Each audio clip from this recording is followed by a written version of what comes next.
to the International Space Station and stopping at these predetermined gates, all these waypoints that we've been mentioning. And that's for teams to run quick checks on vehicle performance before approaching the International Space Station.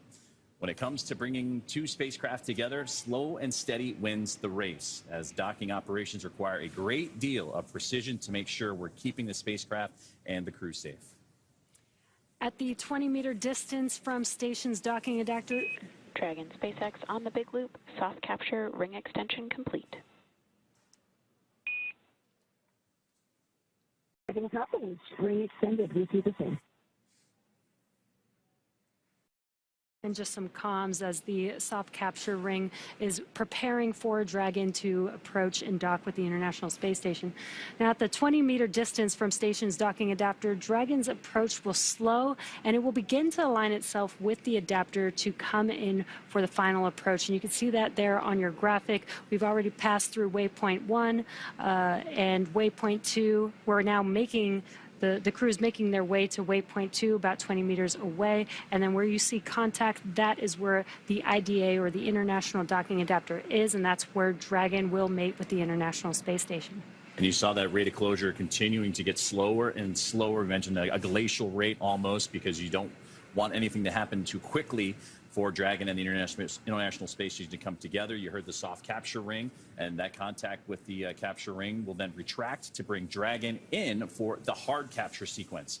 And as further precaution, Dragon's soft capture system includes a set of rotary spring dampeners to lessen the force of the contact between the spacecraft and the International Space Station. You will pause a few moments to let that relative motion dampen out a little bit before continuing for the hooks to drive, form that hard mate from a soft capture to a hard mate, and there we can begin the hatch opening procedures, the leak checks, and so forth. So a lot has to happen as you start making your way closer and closer to the space station. We'll hear a lot more comms in the process as well, but to have that step-by-step procedure and be what they say, you know, is slow is smooth, smooth is fast, and that's what they're executing right now in these final few more moments before that soft capture and docking.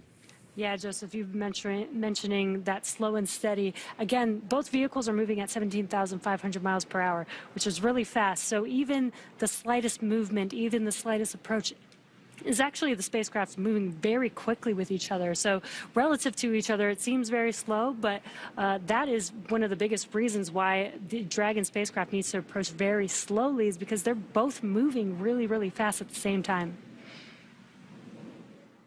And we just received word that we are go for docking from the International Space Station. On the big loop, ground is go for approach 2 and has commanded approach allowed. As a reminder, once Dragon is inside the crew hands-off point, retreat and breakout are not permitted.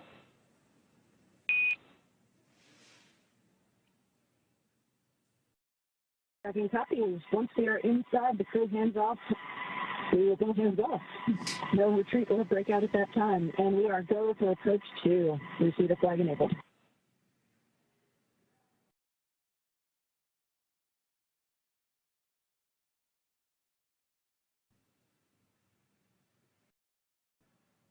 Communications between the team, as you see that rate closure continuing on now. It's less than 68 meters away are all that separate Dragon, Endeavour, and Crew-11 from the International Space Station. A little more than a meter per second, and the great view there of Dragon from the International Space Station, that strobe light illuminating station to help out with the process. But you see those red and green lights as well, those navigation lights, similar to what you see on cruise ships or aircraft. Those red lights indicate the port, the left side of the spacecraft, while the green indicates the starboard or the right side. And these lights help with the orientation and safe navigation, particularly during moments like this, docking and undocking with the International Space Station. So great to see, but again, it's getting closer to the orbiting laboratory, now less than 56 meters away. And waypoint 2, the next milestone we're awaiting, and that'll be the 20-meter mark.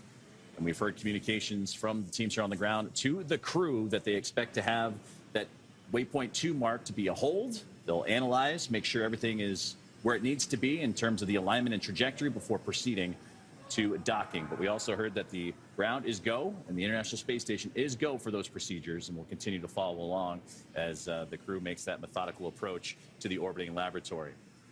Yeah, and we are expecting docking to occur at about 11:26 p.m. Pacific time, which is about 6 minutes from now. Again, it's going to be a slow approach. the Dragon spacecraft is an autonomous vehicle, so again, all of this alignment, we are using the guidance navigation system to basically detect where that IDA is, line itself up, orientation, and then begin approach to docking, which I think is very cool. It's basically, you know, flying itself. The crew doesn't need to do anything. They just need to monitor and wait till they dock with the station. As we get closer to that 20-meter mark, that waypoint 2, which is at 20 meters, so you're at less than 15 meters away from reaching that milestone. You heard the communications with the crew hands-off point, the chop, that happens right in those final few moments, right before the soft capture and initial contact between the International Space Station and the Dragon Endeavour spacecraft. So everything's starting to line itself up, and there you can see great thruster firings, and we'll get those views back to you here shortly. But again, that's that fine-tuning that has to occur as it lines itself up for waypoint 2, and then those final few moments and final few bits of distance from them and the International Space Station. Yeah, that's another thing to clarify. You mentioned CHOP. So the vehicle is flying autonomously, but the commander or pilot could take over the spacecraft manually at any moment if they needed to. So that is why we have that CHOP moment in time, that once it gets past that point, they can no longer manually override the vehicle. They will have to be hands-off, hence the crew hands-off point. And Dragon has slowed down that rate of closure, now at 0.4 meters per second. That is less than a mile an hour.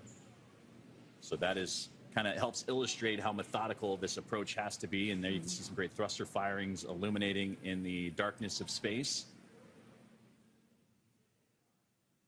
As we have reached the 20-meter mark, or right on the cusp of the 20-meter mark, and waypoint 2. And again, they will hold for just a moment. Again, this is just a checkpoint to make sure that the vehicles are healthy and are ready for docking with the space station.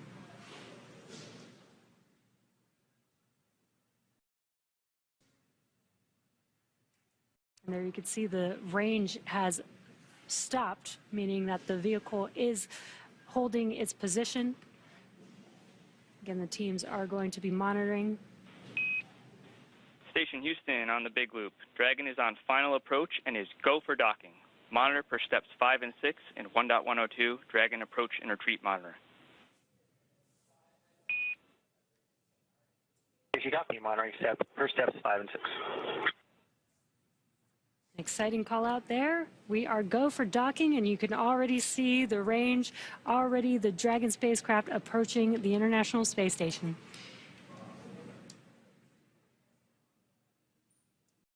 So it has reached waypoint 2, and that communications given the go for docking, and now it's just those final little bits of distance, and we'll continue to keep an eye on where the Dragon and the International Space Station are relative to each other, orbiting around the Earth at the time of docking. But so far, everything has been right on time, and so much so that they were even a little bit ahead of schedule going into today's preparations, following all the trajectory and data that we've been tracking since launch earlier this morning at 11:43 a.m. Eastern Time, and that's what began their journey. Now 14 hours and 40 minutes into their flight today, but that'll soon come to a close as they're just a little more than 14 meters away from reaching their ultimate destination.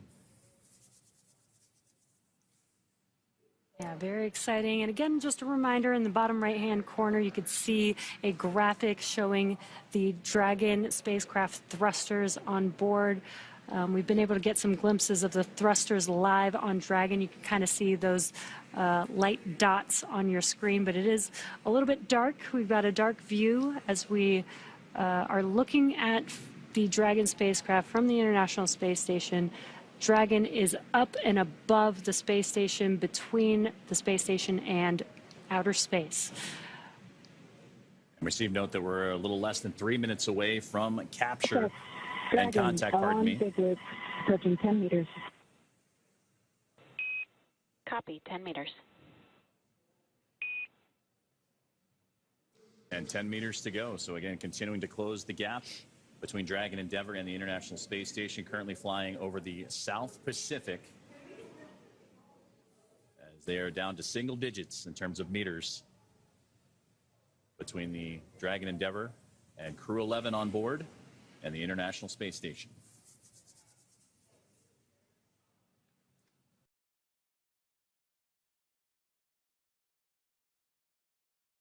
Should hear that call out for chop just about 30 seconds before the Dragon spacecraft is expected to soft capture with the International Space Station.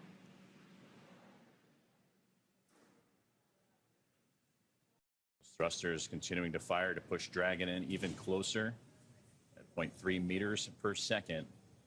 Now about to be 5 meters away, and we'll wait for that contact call out. 5 meters.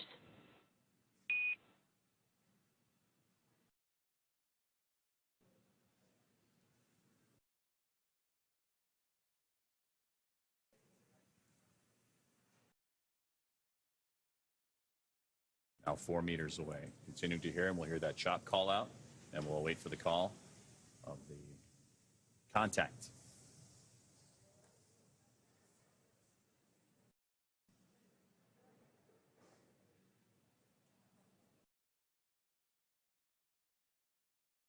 Meters, crew is hands off. 2 meters. There was that call out for chop. Crew hands 1 off. meter. 1 meter.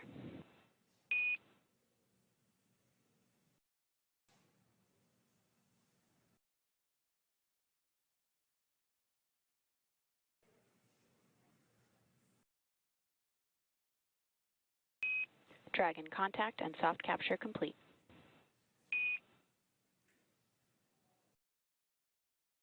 Dragon copy. And there's the call. NASA SpaceX Crew-11 has arrived to the International Space Station with docking at 2:27 a.m. Eastern Time, 264 miles over the Southeast Pacific Ocean. You can also see in the bottom right-hand corner the graphic furthest to the right showing the docking adapter previously said. Ring retraction in progress. Copies. That graphic previously said soft capture. Now it says hard capture, so it's following along with all the action with the docking adapter. And we did hear that call out. We heard the capture ring. We are going to also have a sequence of 12 hooks, 6 at a time, that are going to lock in to that docking adapter, and then the umbilicals will then attach after that. So we should hear those call outs here shortly as well. And if you're just joining us, NASA SpaceX Crew-11 has reached contact with the International Space Station, docking at 2:27 a.m. Eastern Time. They were 264 miles over the Southeast Pacific Ocean. And you heard the soft capture retract, now looking to form that hard mate, as you mentioned, Jesse, all part of those docking procedures. And once the hooks drive, then you can start making your way into the pressurization and hatch opening procedures and being able to follow along. But again, it'll be some time before they do all the leak checks and system checks needed to begin that procedure. But again, great to see that NASA SpaceX Crew-11 has come home to the International Space Station. It's home for the next few months.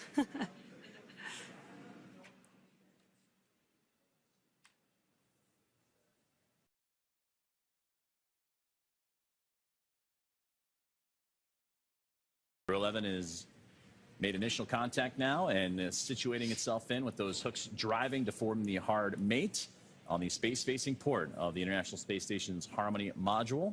And that soft capture system has retracted to bring the spacecraft even closer to form that hard capture.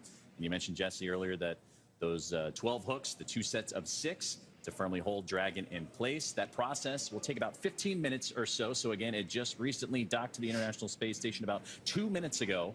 So it'll take some time, and we also want to have that relative motion dampen out a little bit, because again, Dragon coming in very slowly, but still want that relative motion to dampen out. So the docking procedures well underway, and it'll take about 15 minutes or so. And after all of the docking events are successful, flight controllers will configure the Dragon spacecraft for docked operations and connect the power and data to the spacecraft. The Crew-11 crew will be able to get out of their spacesuits and set them up to dry and begin operations to get the hatches open and join the Expedition 73 crew on board the International Space Station. That includes pressurizing the vestibule and a round of leak checks, and we expect, again, to take it about 2 hours or so before the hatches open, and we'll continue to monitor along with that time frame. But again, they have docked at 2:27 a.m. Eastern Time as the space station and the Dragon Endeavour spacecraft orbiting over the Southeast Pacific Ocean. All of this will be followed by a welcoming ceremony before the crew goes into a safety briefing with the team already on board, Crew 10. Dragon SpaceX on the big loop, ring retraction complete. Docking sequence is holding for MCS reconfiguration.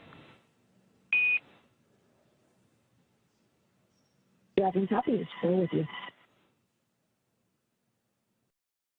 Great to hear that communications to the ring retraction being completed.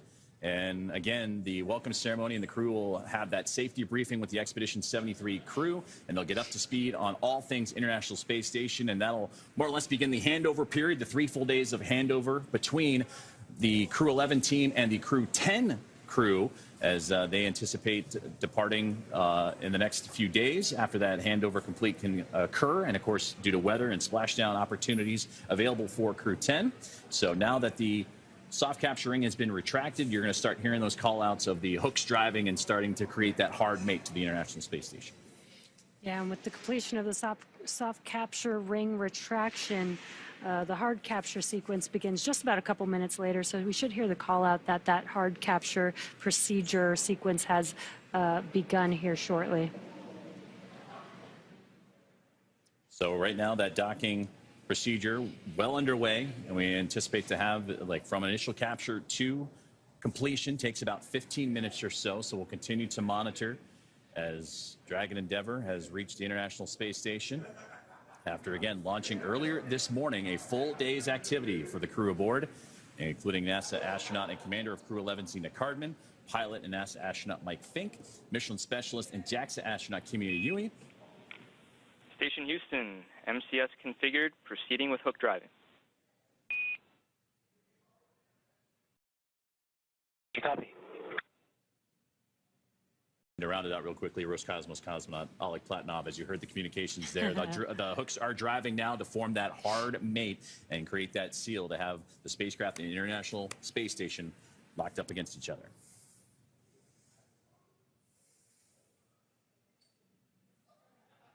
So we still have a few more moments to go before the docking can be completed. But it's not just the hooks as well. You need the umbilicals to be connected as well, Jesse. That's where the power, the communications comes from, to shift from using the solar panels on Dragon to provide that power for the spacecraft to then using the power provided by the International Space Station. Yeah, exactly. It basically becomes a single unit when it's parked at the International Space Station, which I think is really cool.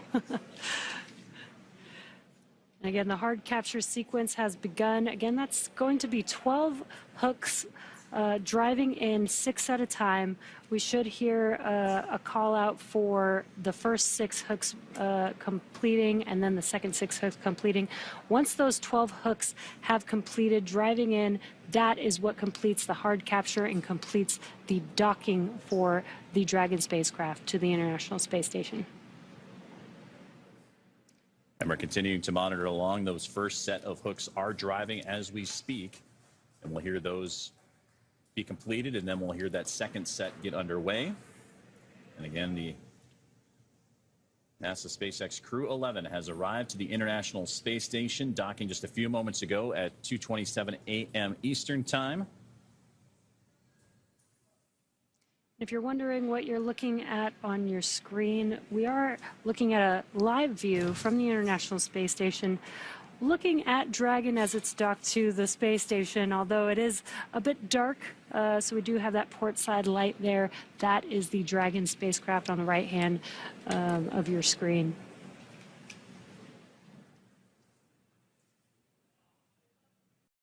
Dragon and the International Space Station in that orbital nighttime. They just flew over the most southern regions of South America as they were making their way across the Pacific Ocean. Southeast Pacific is where they met together for that initial contact, and then they'll start making their way 51 degrees and change up the other direction as we continue to wait that second set of hooks to drive, and we're about 6 minutes away from the next orbital sunrise, which should provide some wonderful views of both the Dragon spacecraft and the International Space Station, illuminating the two coming together. And there you can see that live map of where they are right now, as they just passed again over that southern region of South America and off the east coast of the continent, making its way up into the Atlantic Ocean. So the first set of hooks have completed, and now the second set is getting underway and driving as we speak. If you look in your bottom right-hand corner, that graphic of the docking adapter, you could see the status.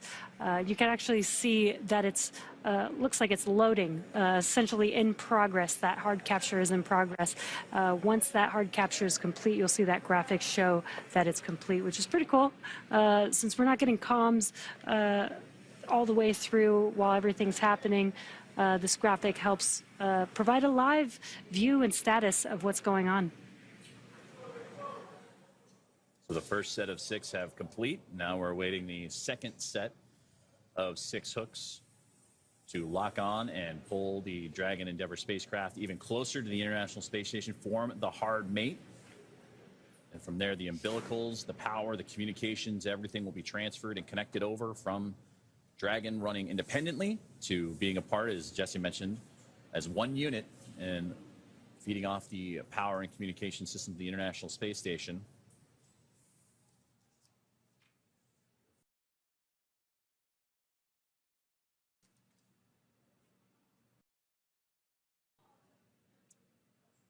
Dragon Endeavour and Crew-11 docked exactly 10 minutes ago, while the two were flying a little more than 260 miles over the southeast Pacific Ocean. Dragon SpaceX on the big loop, hard capture complete.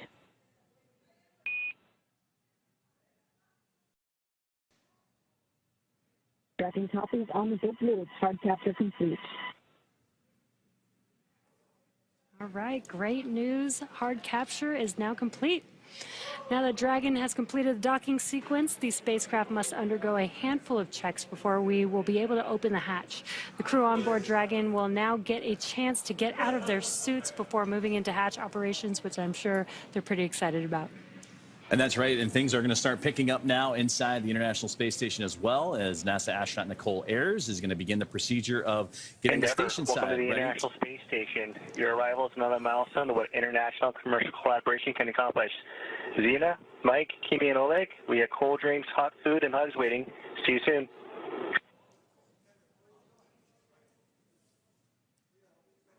This is Dragon Endeavour on the big loop. Hello, Space Station. Crew-11 is here, and we are super excited to join Expedition 73. We will do our best to also be good stewards of our beautiful ISS during our stay. The ISS has been inhabited and crewed for almost 25 years. We look forward to celebrating with you.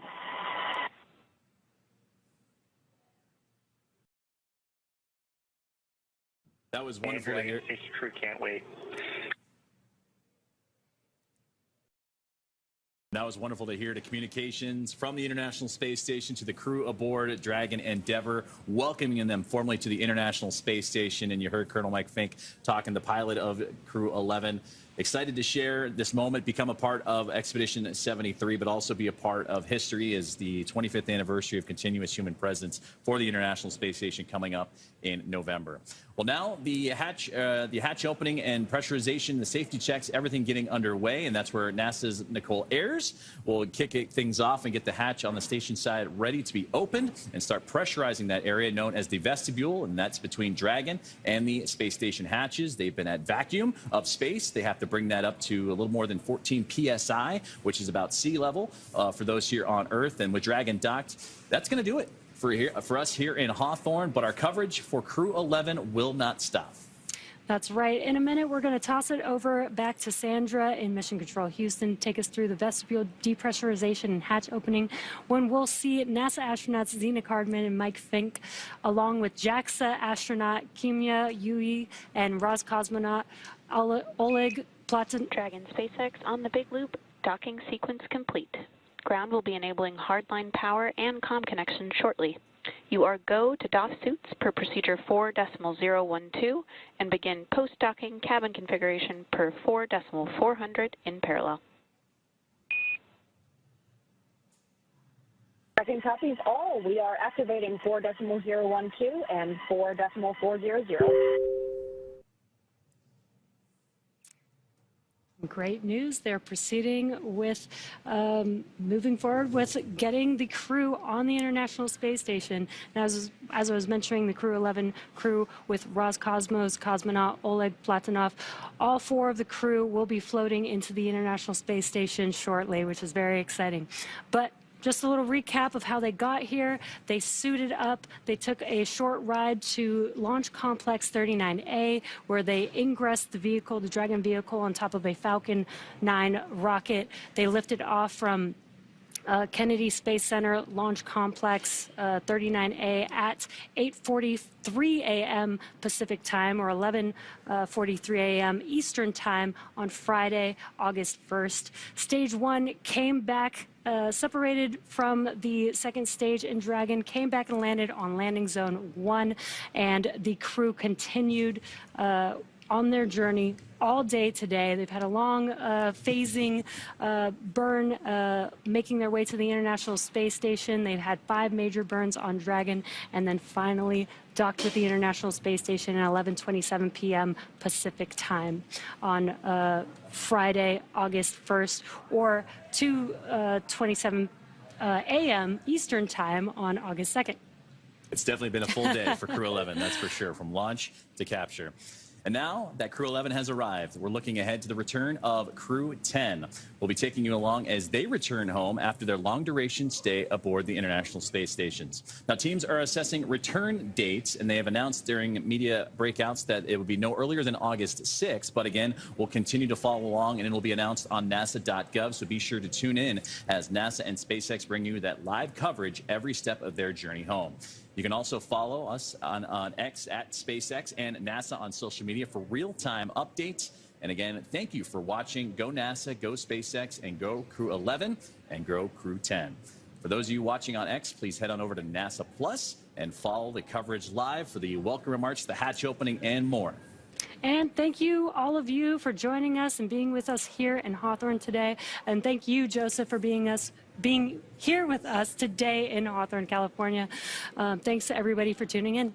It's been wonderful to work with you. And now we're going to toss it over to Sam Jones at NASA's Johnson Space Center in Houston to continue sharing the mission as the crew prepares to board their home for the next few months, the International Space Station. Thank you. All the operations that are happening on Dragon as they approach. This helps them stay aware. They do have to stay inside of their seats, so they can't look out the window very much. Very hard to see where Dragon actually is in comparison to the International Space Station. So those displays actually help them understand what's happening, where is Dragon, how close is it to the International Space Station, so that they can monitor and understand what's happening when they hear different sounds of the thrusters firing as Dragon is maneuvering its way towards the station. And if necessary, there can be mid-course maneuvering after the approach initiation burn, which has already happened. And we just got note that there will be some more fine-tuning of the Dragon Endeavour spacecraft. And there you're seeing the over-the-shoulder shots as Mike Fincke and Zena Cardman. Those are the two in the middle of the capsule. Platonov and Yui are on either side of them, but they're the ones talking over. And as you said, Jesse, monitoring what's soon to be in about a minute and a half to a minute or so of what's going to be that fine-tuning burn to make sure that Dragon is fine-tuning its path and on the right approach. You can see the great numbers down there at the bottom of your screen, too, of how close Dragon is getting to the International Space Station. And there's the space station from Dragon once again, as they are 13 hours and 30 minutes into today's flight. Their flight from liftoff, which was earlier this morning at 11:43 a.m. Eastern, 8:43 a.m. Pacific time. So it's been a event-filled day for this Crew-11 team. Had they lifted off on the first attempt yesterday, it would have been a lot longer of a phasing, about 39 hours or so, a chance to get settled in. And there's a great view from the International Space Station on the right side, looking down at Dragon. So they're inching their way slowly but surely as we continue to monitor the progress of the Dragon spacecraft. But again, we did catch word that there will be an out-of-plane burn, an adjustment burn to follow up, so they continue that fine-tuning process and make their way to the International Space Station. And some great views here on the left-hand side, inside of Dragon, with the crew on your right-hand side, again, from the International Space Station, looking at Dragon as it approached. And in the bottom right-hand of your corner, you could see the graphic showing the thrusters on Dragon, which I think is really cool. It's a live graphic of every thruster that is thrusting, essentially.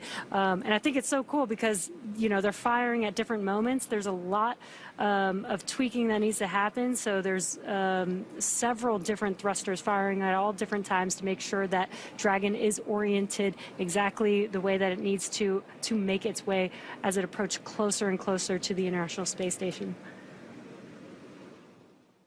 And Jesse, just to the right of that graphic you're seeing as those thrusters continuing to fire. And again, this is the maneuver, that mid-course burn that they're attempting and pushing Dragon to continue to properly align itself on the right trajectory to the International Space Station. But that's the International Docking Adapter that'll come into play a little bit later on. We've talked about the hooks needing to drive and hook to, after the soft capture, create the hard mate and bring Dragon even closer to the International Space Station before the leak checks can occur, the hatch opening, the pressurization, and so forth. So some great views on that screen. And again, as the spacecraft continuing to make its way closer and closer to the International Space Station, now about 1.5 kilometers away and closing in at a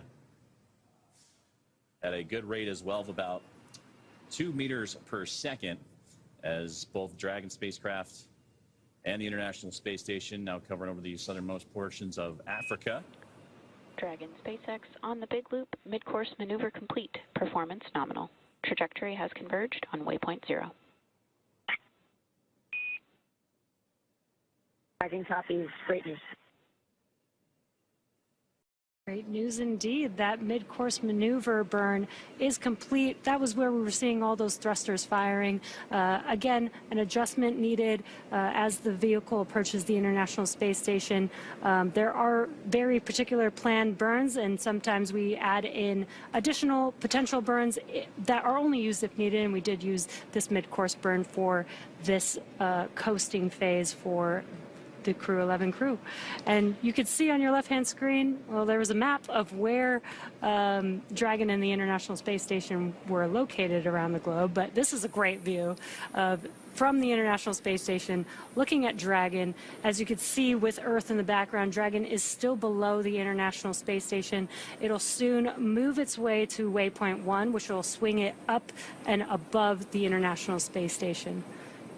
And those views, really again, cool coming views. from the orbiting laboratory, but and absolutely stellar. And that's the Cronus position inside of NASA's Johnson Space Center and Mission Control, providing these great views that allow us to follow along with Dragon's trajectory and procedures. But going back to a successful mid-course maneuver and helping out with that AI burn too, Jesse, that's just one of several opportunities where you can fine-tune and have those gates, those checkpoints, because now we're tracking what will be soon the next big milestone, reaching waypoint 0, that 400-meter mark, before Dragon will continue its approach. And they can hold at that waypoint 0, but if everything is aligned properly, sometimes we've seen the Dragon spacecraft continue to move forward. The crews on the ground both agree that everything looks great and we can continue to push forward, but just that's why we have those gates, to make sure that everything is properly aligned before we get any closer.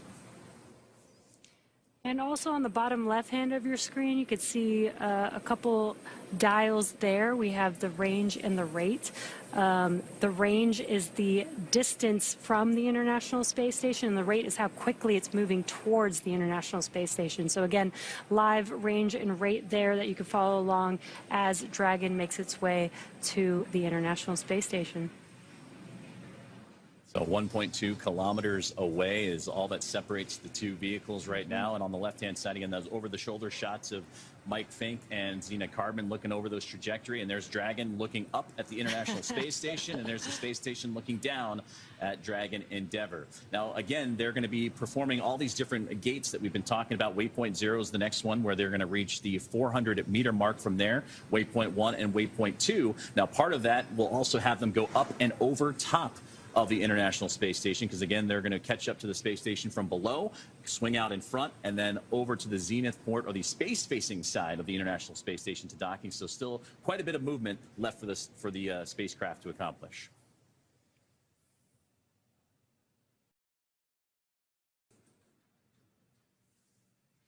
Again, as we've been mentioning, the crew is in their seats. The commander and pilot are both monitoring using those displays that are right in front of them. Again, just monitoring. Dragon is an autonomous vehicle, so essentially on autopilot as they make their way to station. And I love this view of the International Space Station. You know, you see pictures and sometimes models of the International Space Station, but when you get to see it live, like a live view like this, it is so cool to know that that is flying above the Earth at all times, and you get to see it a little bit up close. Even though we're down here on Earth, we get to see it live on these views. Especially as we get closer, all the hardware up close from the solar arrays you can see fanned out on either side. As we now just got word that there's going to be a go, no-go poll for whether or not the Dragon spacecraft can proceed past waypoint 0 or if they need to hold at that given point. So that's where everything will continue to be monitored from the teams on the ground as well as the teams inside the International Space Station and the Dragon spacecraft. The big loop, you've heard it when they call up, they say Dragon on the big loop. That's what they mean, the communications that everyone is a part of, whether it's here in Hawthorne, in Houston, on the International Space Station, or inside Dragon Endeavour.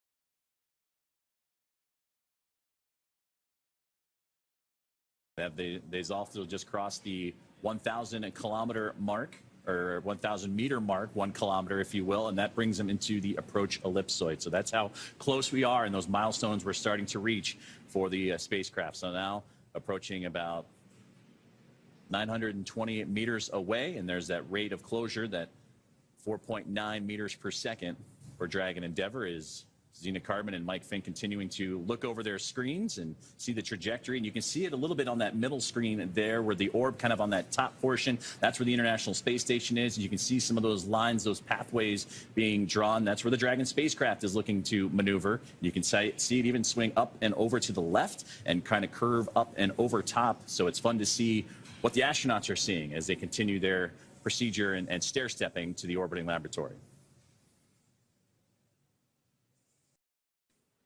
And there you can see, this is a graphic of what Joseph was just mentioning.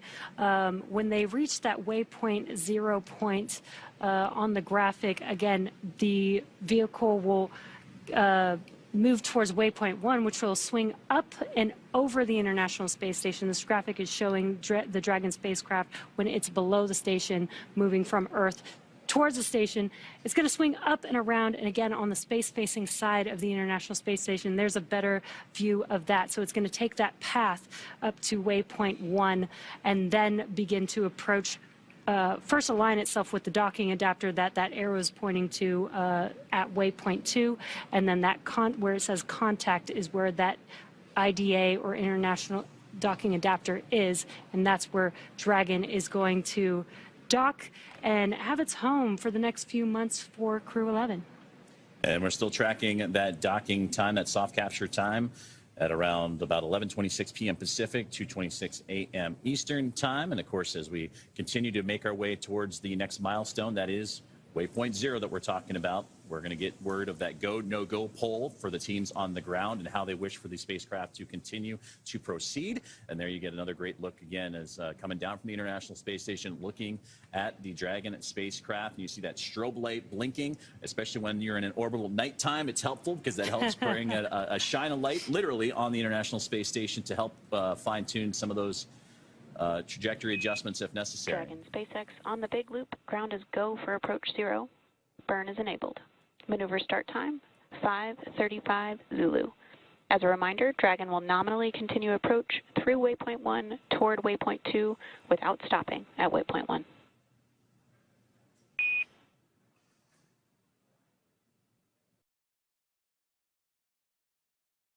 Dragon copies. We see the approach leg enabled flag is true. This will initiate at 0535 Zulu. Dragon will not stop at waypoint 1.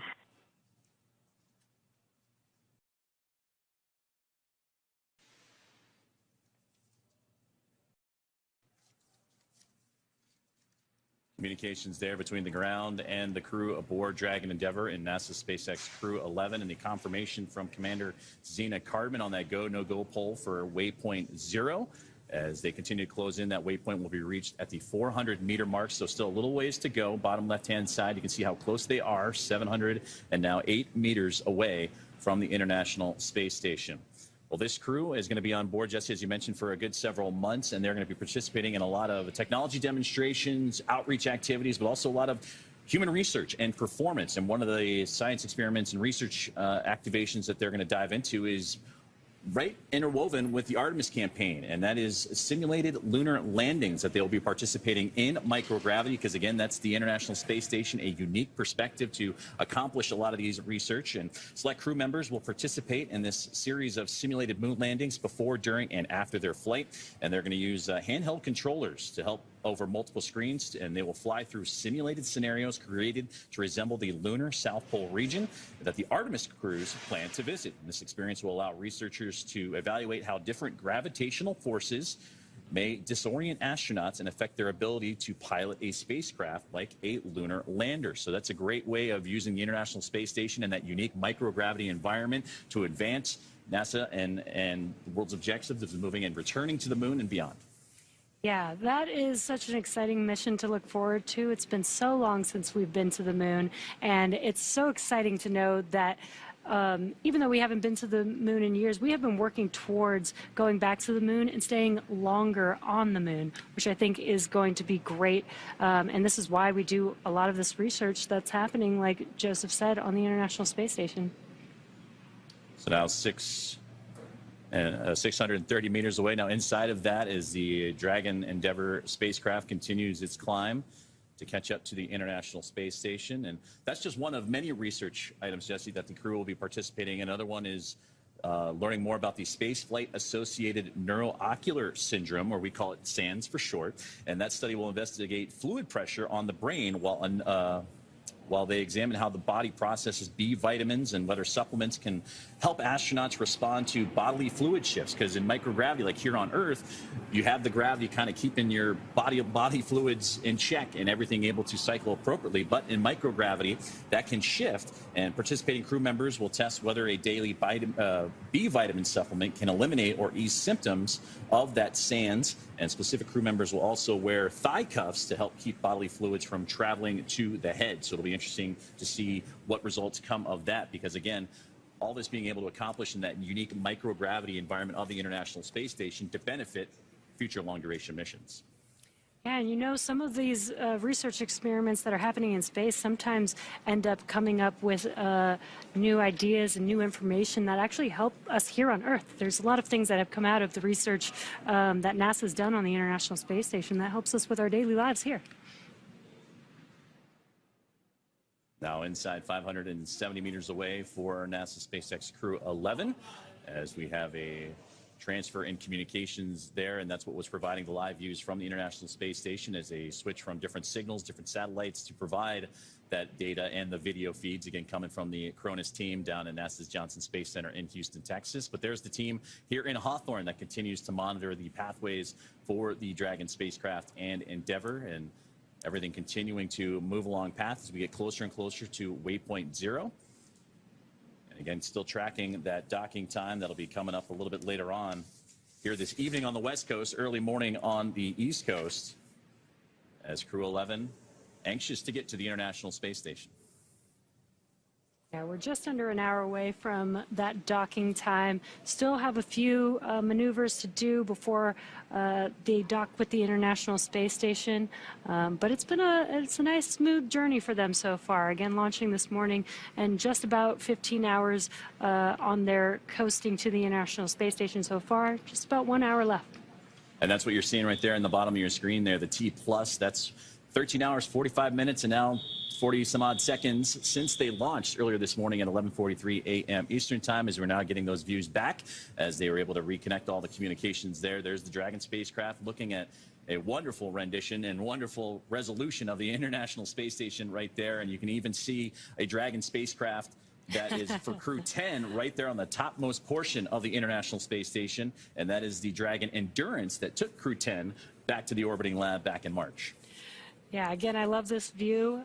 Just for perspective, the International Space Station is about the size of a football field. So with that in mind, you can kind of see how far Dragon is from the International Space Station so far, but as it gets closer, you can see how large the International Space Station really is.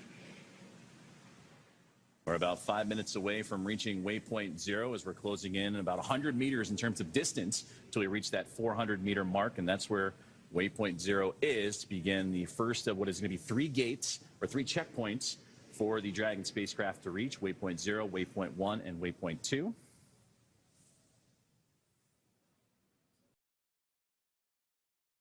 Again, this view is Dragon looking up at the International Space Station, still below the space station, but again, as it swings to waypoint 1, it's going to swing up and over the International Space Station. It'll basically be between the International Space Station and the rest of space. We're still a few minutes away from reaching that waypoint 0 part, but it's good to see that gap continuing to close as, again, over-the-shoulder looks of NASA astronauts and Commander Zena Cardman on the left-hand side there, and that's Colonel Mike Fincke, the pilot of the Dragon Endeavour spacecraft, on the right. And you can see similar views of what we were just looking at from the viewpoint of Dragon up to the International Space Station for Mike Fincke and Zena Cardman. The screens on the far left and right-hand side. You can see the that viewpoint that they're looking at as well, and then all the telemetry data right there in the middle. You can see Dragon slowly but surely, a small dot making its way up at the bottom portion to that circle up towards the top of the screen. That is the International Space Station. And you can also see, Jesse, it's starting to slow down a little bit, that rate of closure.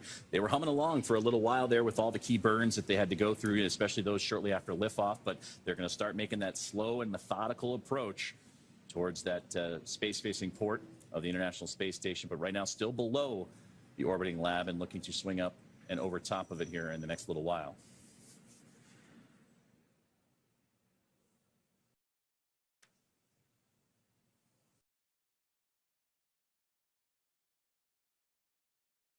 Now approaching 460 meters away, and again tracking for that docking time of approximately 11:26 a.m. Pacific, p.m. Pacific, 2:26 a.m. Eastern Time on what's been a full day of activities for Crew-11 after launching earlier this morning at 11:43 a.m. Eastern. About a 16-hour and some change phasing, but they're arriving a little bit ahead of schedule at the moment, so anxious to get there. And waypoint 0 again is about 400 meters away from the space station. So if you look at the bottom left-hand corner of your screen, that range dial there, that is showing how close the vehicle, or the distance the vehicle is from the International Space Station. About 50 more meters to go to get to waypoint 0. 2.5 minutes is what they're estimating right now to get to that waypoint 0 mark, and we'll continue to hear communications from the big loop. That's the Dragon International Space Station, teams here in SpaceX in Hawthorne, and the International Space Station Flight Control Room in Houston, all communicating together as they continue to advance to that waypoint 0 milestone.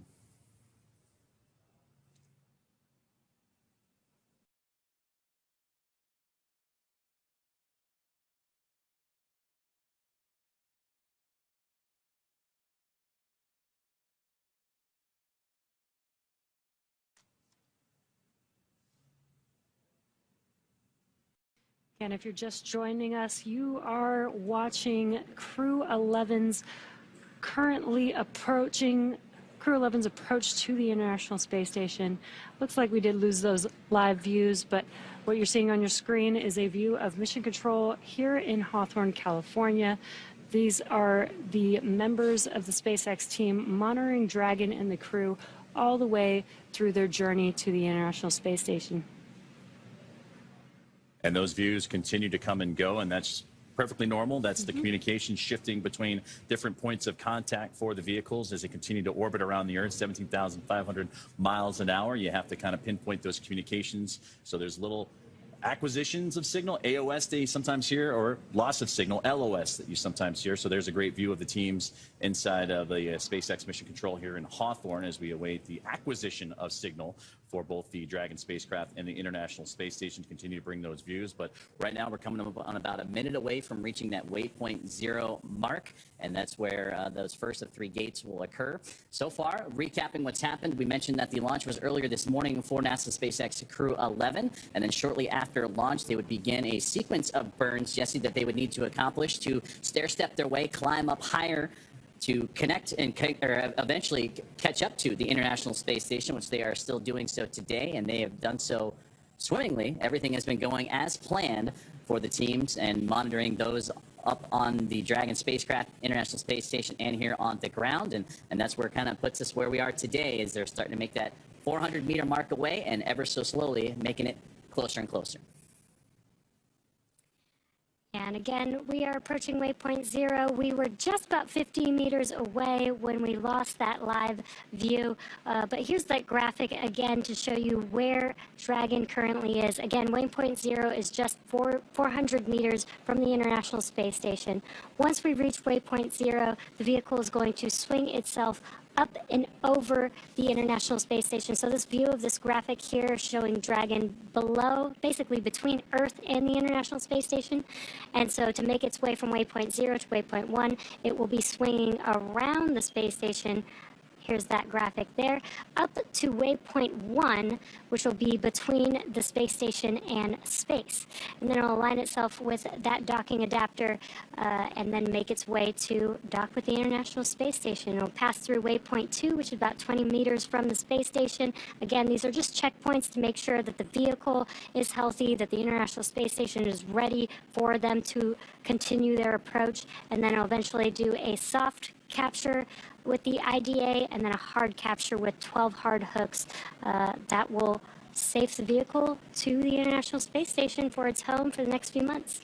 I love that graphic too, because it illustrates the milestones and distance too. And not only we say waypoint 0, waypoint 1, waypoint 2, what does that mean? Well, we said 400 meters, that's waypoint 0. When you get to waypoint 1, as you mentioned, Jesse, it goes up over top. It'll be 220 meters away, and then it'll continue to approach to the 20-meter mark. Dragon SpaceX on Dragon to ground. Approach 0 has started, and the trajectory has converged on waypoint 1. Expect arrival at waypoint 1 at 6:10 Zulu.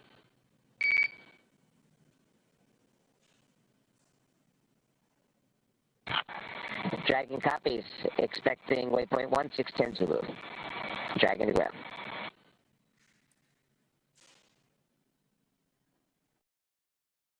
So with those communications, you just heard that the Dragon spacecraft has reached waypoint 0, which means it is 400 meters directly below the station. And that's what we've been following along. And we can see it in the views coming here shortly once we receive those communications and connections back from the spacecraft and the International Space Station. Now coming up, Dragon's move from waypoint 0 to waypoint 1. As we've talked about, we'll swing it up over top of the International Space Station, and it'll then pause for a few moments and align itself at the 220-meter mark.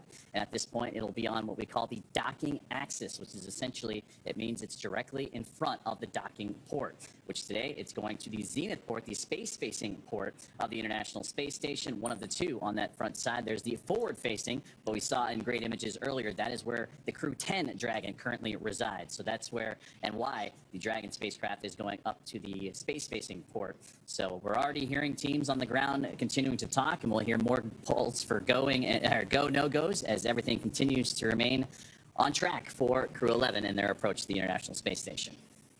Yeah, we're just around about 30 minutes or so away from Dragon making its way to that waypoint 1 location. Again, these are slow and steady moves. As we saw when we did have live views, it looked really slow as it was approaching. But again, just a reminder, both spacecraft are flying at 17,500 miles per hour, which is pretty fast. And that docking port, again, was just recently vacated a couple of weeks ago from Axiom mission for the 4th private astronaut mission to the International Space Station that saw former NASA astronaut Peggy Whitson and her crew that had representatives for the first time coming to the International Space Station from India, Poland, and Hungary. So it's certainly a milestone mission there, but they recently had departed, splashed down off the West Coast, the second West Coast splashdown for a SpaceX Dragon.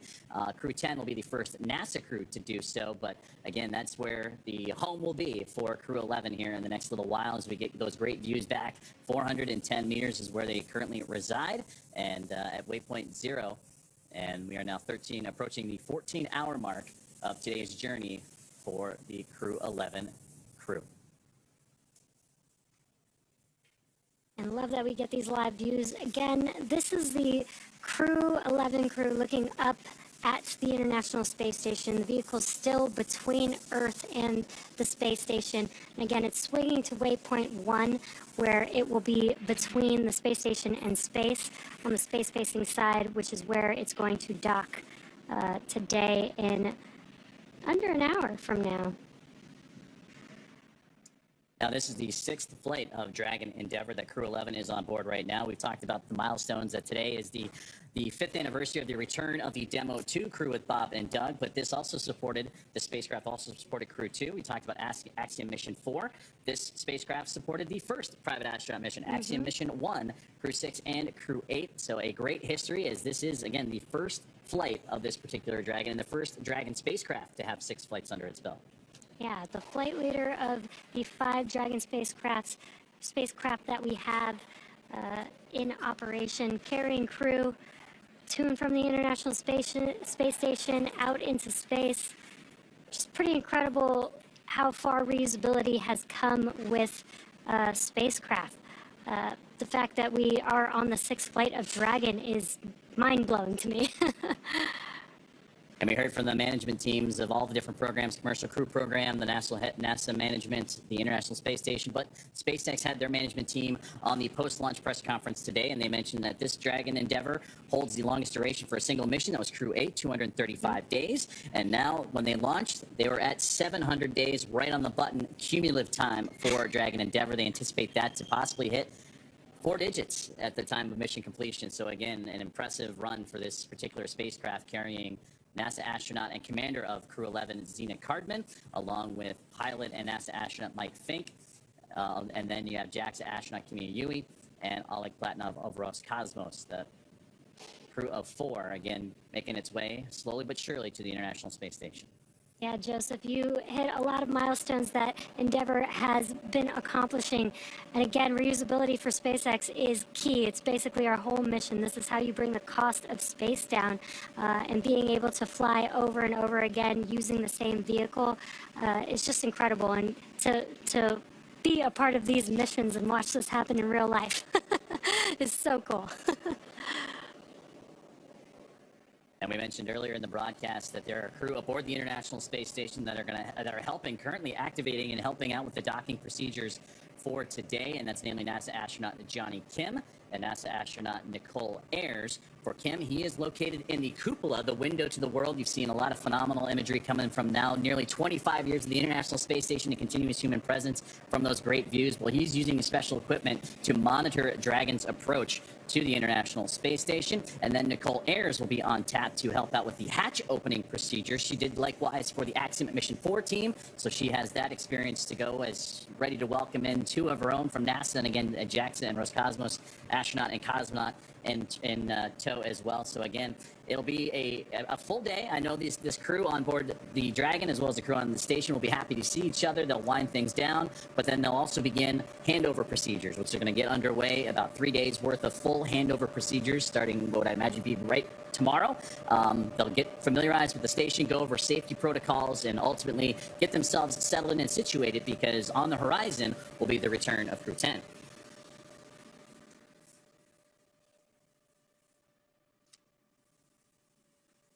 And if you look in your right bottom corner, again, you can see a graphic of the Dragon spacecraft with the locations of its thrusters. And you can see the thrusters are firing one at a time. Again, it's moving from waypoint 0 to waypoint 1, and it's flying autonomously, so the thrusters are firing exactly what it needs to continue to adjust to make its way to that waypoint 1 location. I think that's so cool that you could see that live there. We don't always get views of the Dragon spacecraft where you can see the thrusters. Sometimes we do, but this graphic allows you to see it in real time, which is awesome. And we're about 26 minutes away from reaching that waypoint 1 mark, and about 15 minutes away from the next no-go poll. Again, these are all part of the systems and safety checkouts to make sure that Dragon is performing as it should. The International Space Station is ready to receive the spacecraft as well. as you continue to see those great views and those solar arrays reflecting the sunlight perfectly as the spacecraft continuing to move. And you see some slight adjustments in thruster firings happening in that bottom right-hand side when they illuminate from the black to white. That's helping illustrate, again, some of those fine tunings that need to happen for a spacecraft to properly align itself up with its ultimate destination.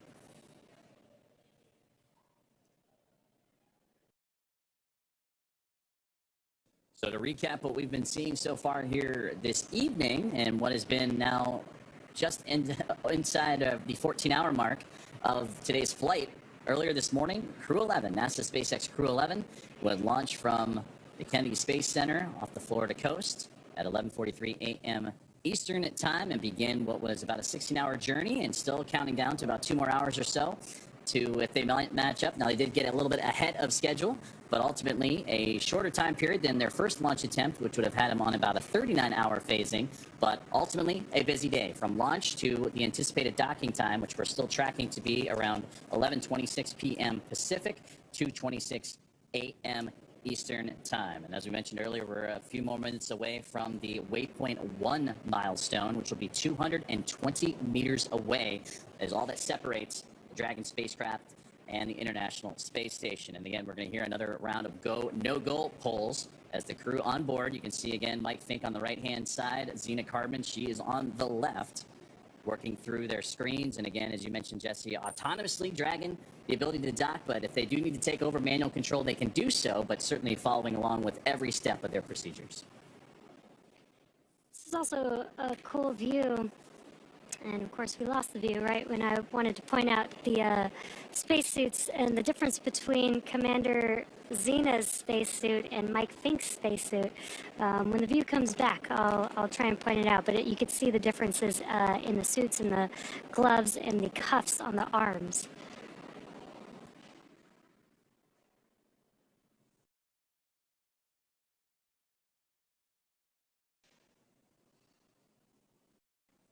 And there you could see those suits.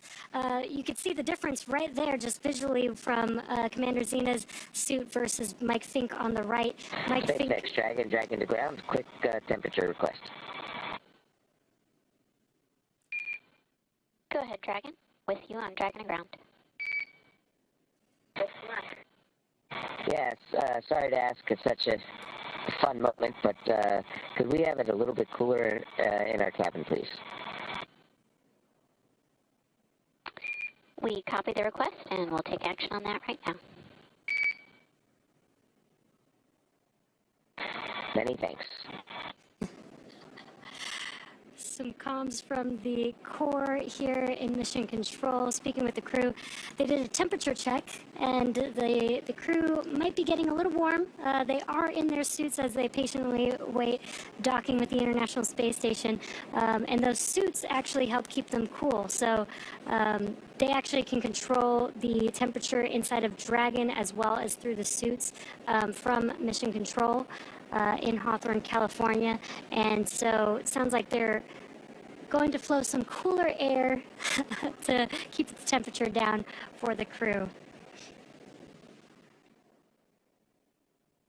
So now 14 hours and 4 minutes into today's flight, as Crew-11 continuing to make that methodical approach to the International Space Station. We have made its way from Waypoint 0, now looking to get to Waypoint 1 as we continue to follow along with the trajectory of the Dragon Endeavour spacecraft.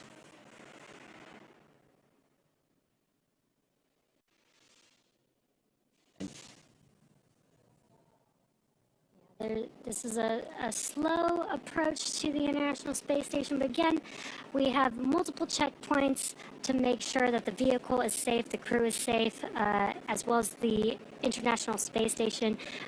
These checkpoints allow us to just take a moment, check the telemetry, check the health of the vehicles, health of the crew, as they make their approach to dock with the space station.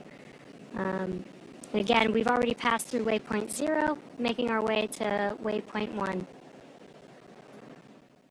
And again, this team, after a busy launch, we mentioned that the launch was earlier this morning at 11:43 a.m. Eastern Time, had to accomplish a sequence of burns that Dragon needs to perform in order to climb higher up to catch up to the International Space Station.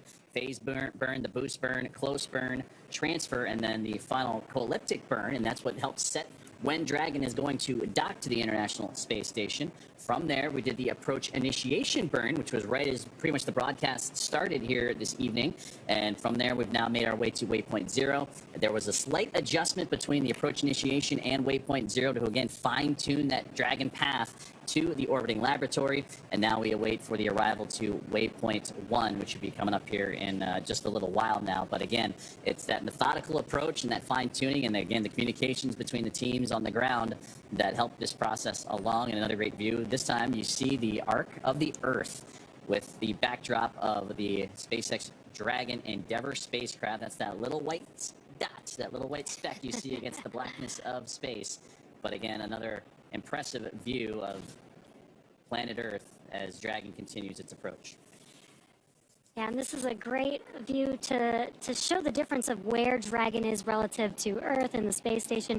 Earlier, just about 20 minutes ago, when the International Space Station was looking at Dragon, you could see Earth in the background, so you could tell that Dragon was between the Earth and the space station.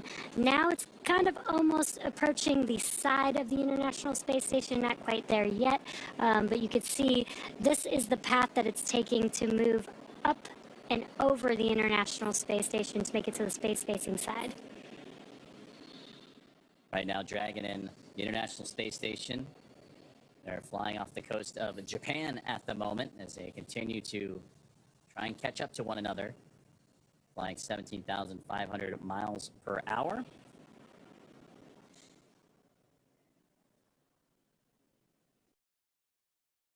And the anticipated docking time for Crew-11 and their arrival to the orbiting laboratory around 11:26 p.m. Pacific time at 2:26 a.m.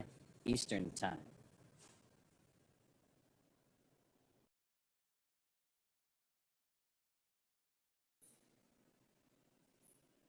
And that is the Dragon spacecraft right there, that white speck, and a great view from the ground teams and NASA's Johnson Space Center and Mission Control, the International Space Station Flight Control Room, the Cronus position, using those exterior cameras of the International Space Station to provide us with these spectacular views.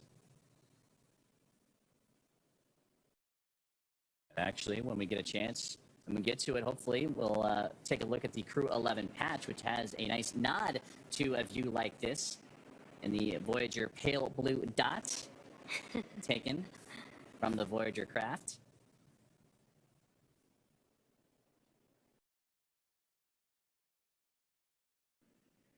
Again, coming up shortly on another go, no-go poll. That'll have the Dragon Endeavour continue its journey towards the International Space Station, and from there, waypoint 1, which will be 220 meters away.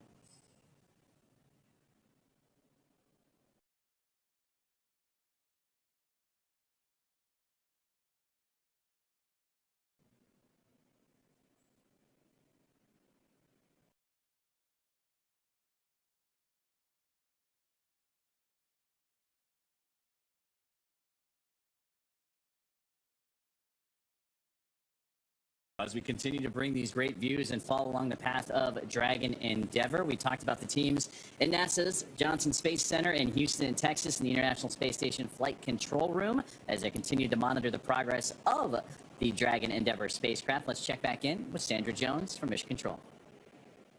Thanks, Joseph. Right now, the crew on board Space Station is awake and preparing for the upcoming docking of Dragon to Space Station. Everything is continuing to look good here on the Space Station side. As we've mentioned, NASA astronaut Johnny Kim will be in the Space Station's cupola using special software to track Dragon's approach and make sure it stays in the expected zones.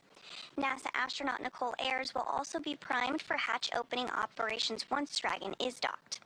During these operations, they'll start by opening the large hatch on Node 2 Zenith, which is that space-facing port, to give them access into the pressurized mating adapter. The crew will then pressurize the vestibule, which is a small space between the hatches on Dragon and the space station. Because this area was exposed to vacuum prior to docking, the crew needs to fill it with air and make sure its pressure is nearly equal with the atmospheric pressure on Dragon and the International Space Station. Airers will use a small valve on the station's hatch to slowly introduce air into the station's vestibule. Flight controllers here in Houston will monitor and verify the pressure readings here to make sure that everything is leak-free before we get ready to open up the hatches. This entire process will take a couple of hours to complete. We are looking forward to docking today, still tracking 1:26 a.m. Central Time, followed by hatch opening about an hour and a half later.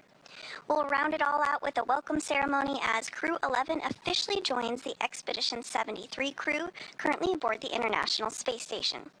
Again, everything continuing to go smoothly from here in Mission Control Houston, so back over to Hawthorne. Thank you very much, Sandra. And yes, still a lot to come for the Dragon Endeavour spacecraft as they continue that methodical approach. You mentioned Johnny Kim continuing to monitor from the cupola, and Nicole Ayers, who will be on tap for the hatch opening procedures and pressurization checks, those leak checks once soft capture and then hard capture are completed. And then it usually takes about from soft capture and that initial contact to about 2 hours or so between the hatch opening and welcoming the crew formally on board. And again, we'll hear all the communications and comms coming from all the teams involved, both here in Hawthorne and in Johnson Space Center and Mission Control. So again, that's a great view of the view from the International Space Station to the Dragon Endeavour spacecraft. This is a great view from the International Space Station, looking at Dragon as it's making its approach. And the sun is shining bright on Dragon, looking very bright there.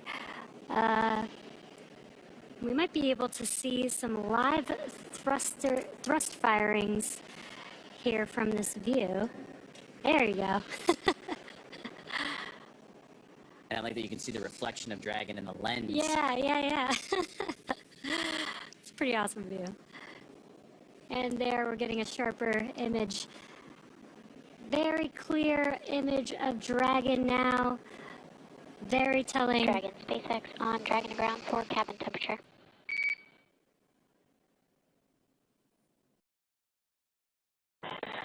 SpaceX Dragon, Dragon to ground, go ahead. Ground team just took action to drop our thermal control system loop from the warm configuration to the medium configuration. That should help cool down the cabin temperature a bit for you guys. We're going to continue to keep an eye on it. Down a little bit, so we'll be chilling. Thank you.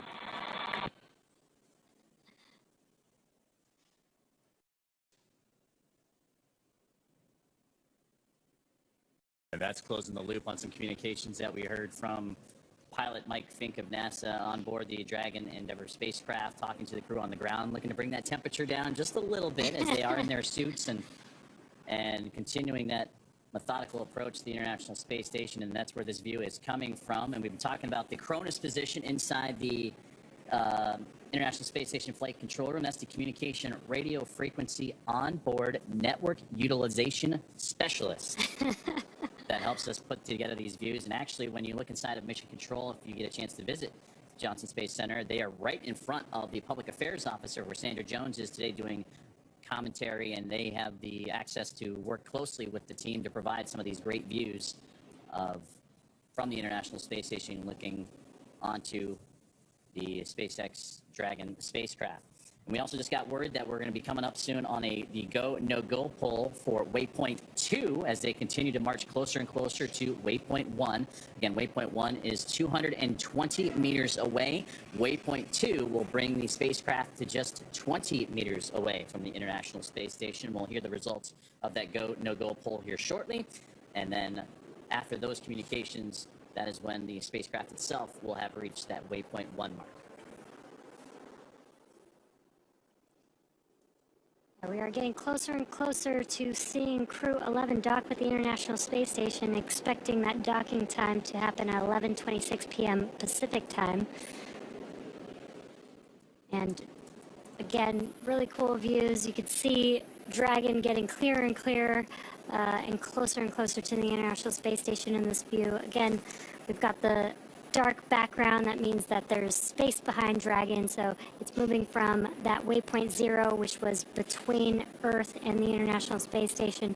Now it's probably closer to being right next to the space station.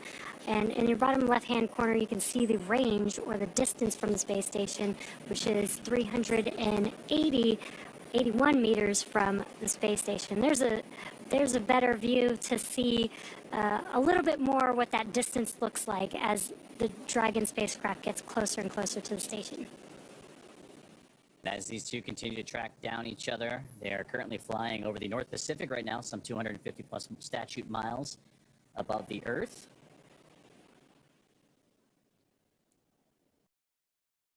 And in the bottom left there, you can see the distance of Dragon from the International Space Station, now 372 meters away, and have slowed down to now a 1 meter per second rate closure as the thrusters firing in that bottom right-hand side of your screen. Again, that fine-tuning necessary to properly align Dragon to be in the exact right space at the right time as we close in on waypoint 1. And with this view, you can tell that Dragon is basically next to the International Space Station, which means that it's about halfway to that waypoint 1 point. And again, these two vehicles are flying incredibly fast, 17,500 miles an hour. So when you see it in this perspective relative to each other, it looks like it's that slow and steady pace. Looks like they're not moving. But again, they're moving so quickly that an orbital daytime and orbital nighttime comes and goes very quickly, so much so about 90 minutes for each. So that's impressive to know how fast they have to move, but also how quickly they have to move to close in on each other to ultimately bring Crew-11 to its destination, the International Space Station, for the next several months. Yeah, if you really like sunrises and sunsets, being an astronaut is a great job to have because you get about 15, 16 of those every single day. And that's something that I know Zena Cardman has talked a lot about, is getting spectacular views of photos, and that's a wonderful view from Dragon to the International Space Station. And there you can see that backside of Space Station in shadow as the sun just off to that left-hand side of Earth. That is such a cool view. As the Dragon spacecraft now making its way up over top of the International Space Station. That gives you great perspective of where they're heading.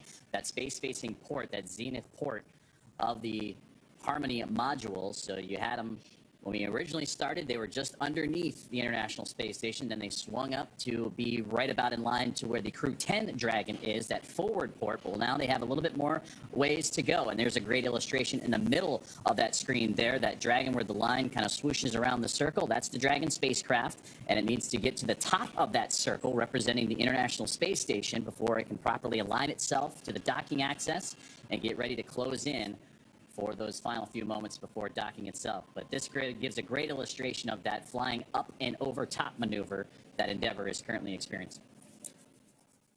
Yeah, I literally love this view. This is so awesome to see the International Space Station with Earth in the background. Again, Dragon is going to be moving to above the space station, so we'll eventually see, this is a view from Dragon, so we'll eventually see a view from Dragon looking at the space station with Earth like all behind the space station. That's how you know that Dragon will be above the space station. And they again are currently flying over the Pacific Ocean. They're just about to pass over Hawaii at the moment, as Crew-11 continuing that methodical approach, now 314 meters away from the International Space Station, closing in at about 1.1 meters per second. View on the left there is the over-the-shoulder look of Commander Zena Cardman and Mike Fincke, and on the right is the view from the space station to the Dragon. And again, there's the International Space Station from Dragon on the left. And on that left-hand side, you can see the great solar arrays of the International Space Station, but you can also see the IROSAs, the rollout solar arrays on that left-hand side to help enhance the power of the International Space Station, collecting that sunlight, converting it into energy for the crew on board to fly the orbiting laboratory. And Dragon also does have solar arrays attached to the Dragon trunk It's just on half of the trunk, but similar. While Dragon is in space and while it's docked to the International Space Station, that's how the Dragon spacecraft will be powered for its duration of its mission until it comes back down for splashdown. Now 294 meters away. The milestone we're looking to get to is 220. That is waypoint 1. And we just received note that that's going to be about 6 minutes away as Dragon Endeavour and Crew-11 continue its approach to the International Space Station, tracking approximately 2:26 a.m. Eastern Time, 11:26 p.m. Pacific Time, for what has been a full day for the crew, launching earlier this morning at 11:43 a.m. Eastern from Launch Complex 39A in NASA's Kennedy Space Center, and then would execute a sequence of burns after a nominal orbit insertion and great performances from Stage 1 and Stage 2 of the Falcon 9. And then would begin that stair step with those burns, the phase burn, boost burn, close burn, transfer burn, and then the final co-elliptic burn to get them into the position they're in now. And then the approach initiation burn is what started our broadcast today to begin that journey towards the space station. And now hitting those milestones, waypoint 0 has come and gone, and now we're approaching waypoint 1, which again will be 220 meters that separates Dragon from the space station.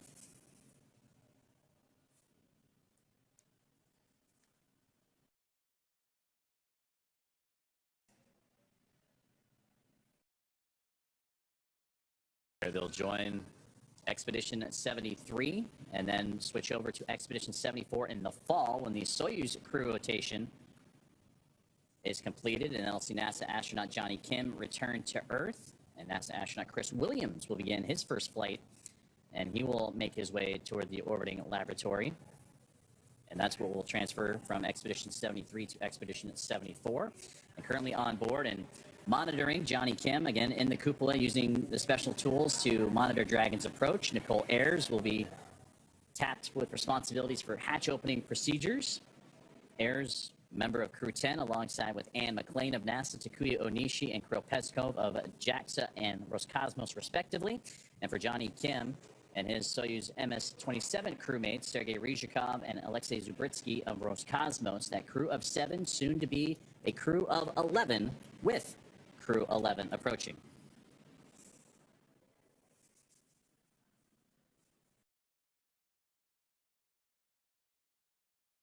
Now closing in on 3 minutes until Crew-11 reaches waypoint 1, and you can start to see the sun setting a little bit. And we talked about the orbital daytime, orbital nighttime, and that's where we're going to lean on that strobe in the middle of the Dragon spacecraft to help identify where the craft is in relationship to the International Space Station. And of course, you see the port side and starboard side red and green lights to help illustrate their direction as well.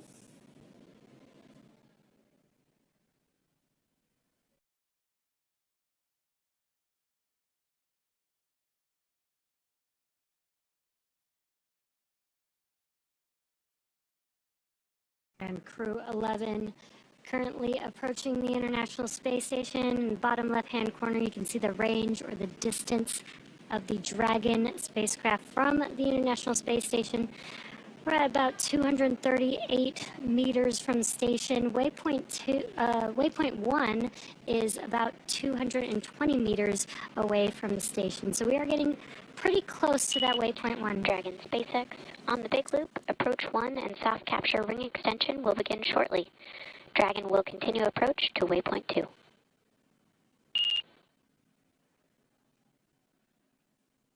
Copies. Ring extension beginning shortly. We're expecting to continue through waypoint 1 onward to waypoint 2. As you heard those comms, we do have these checkpoints, waypoint 0, waypoint 1, waypoint 2.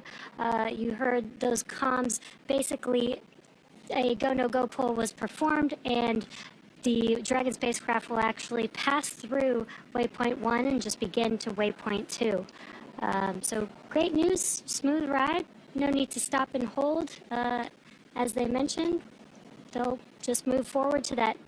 Once they pass through waypoint 1, they'll just move forward to waypoint 2, which is at about 20 meters away from the International Space Station. And during that movement, they also will be aligning the Dragon spacecraft with the docking adapter during that movement as well. And that's what I was just looking at my notes real quickly, is that is going to align itself with the docking axis, and it's great to hear that they can move past waypoint 1 and move to 20 meters away, waypoint 2, as we have now reached an orbital nighttime, and that's where we'll lean on those strobe lights, the strobe lights and the starboard and port side lights of the Dragon Endeavour spacecraft to help us identify where it is in space in relationship to the International Space Station. Now, a little more than 14 hours and 26 minutes into the journey of Crew-11. Yeah, again, the spacecraft is now above the International Space Station on the space side, so it's looking from the International Space Station to Dragon. You just see space in the background. And the team's on the ground continuing to monitor the trajectory. We should be crossing waypoint 1 here in just a matter of moments. Again, having them 220 meters away. You notice before we lost the data there at the bottom left-hand side, that rate of closure slowing down to now less than a meter per second. And as it gets closer and closer to the space station, it'll get even slower, almost a glacial rate of how glaciers move across. Station Houston on the big loop for Johnny.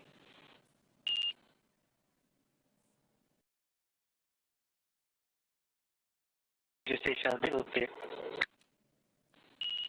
Monitor approach per step 3 of 1.102, Dragon approach and retreat monitoring. Let us know when your review is complete and you're ready for docking. Station monitoring for step 3. The procedure review is complete and station crew are ready for docking.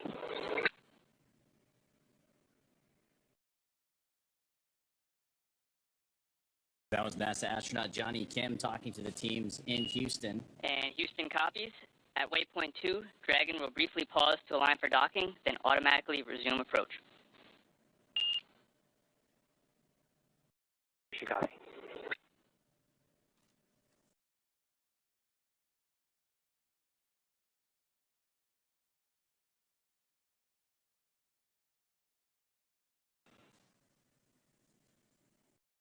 So NASA astronaut Johnny Kim communicating with the teams on the ground of the docking procedures. The soft capture ring has also been activated from the International Space Station side, ready to receive Dragon Endeavour and Crew-11. And just a moment ago, you saw some great thruster firings of the spacecraft in the blackness of space to see it illuminate for a couple of quick moments there. Yeah, that was definitely the cool part of this view. Even though it's all black in the background, it really highlights those thruster firings and again kind of shows all the different firings that need to happen to reorient the Dragon spacecraft to the checkpoints that it needs to make it to in order to dock with the International Space Station. We talked about two imaginary boundaries around the International Space Station, the approach ellipsoid and the keep out sphere. We call it the neighborhood of the International Space Station. Well, they just reached the second of those two boundaries in the keep out sphere. So Dragon, again, getting closer and closer to the International Space Station. You heard that they received the go to proceed past waypoint 1, and then they will pause. That was part of the communications to Johnny Kim. They will pause at waypoint 2, make sure everything is A-OK before autonomously giving the green light to continue on to docking. Yeah, you also heard them call out some procedures. Just a reminder that every step of this process is a very strategic and very particular process. We do have to make sure that, you know, everything goes smooth to keep the crew on Dragon as well as on the station safe. So it's very important to follow these procedures step by step. And they're calling out to each other. They're following those procedures here on the ground as well as on the International Space Station and on Dragon. So they're all looking at the same procedure together.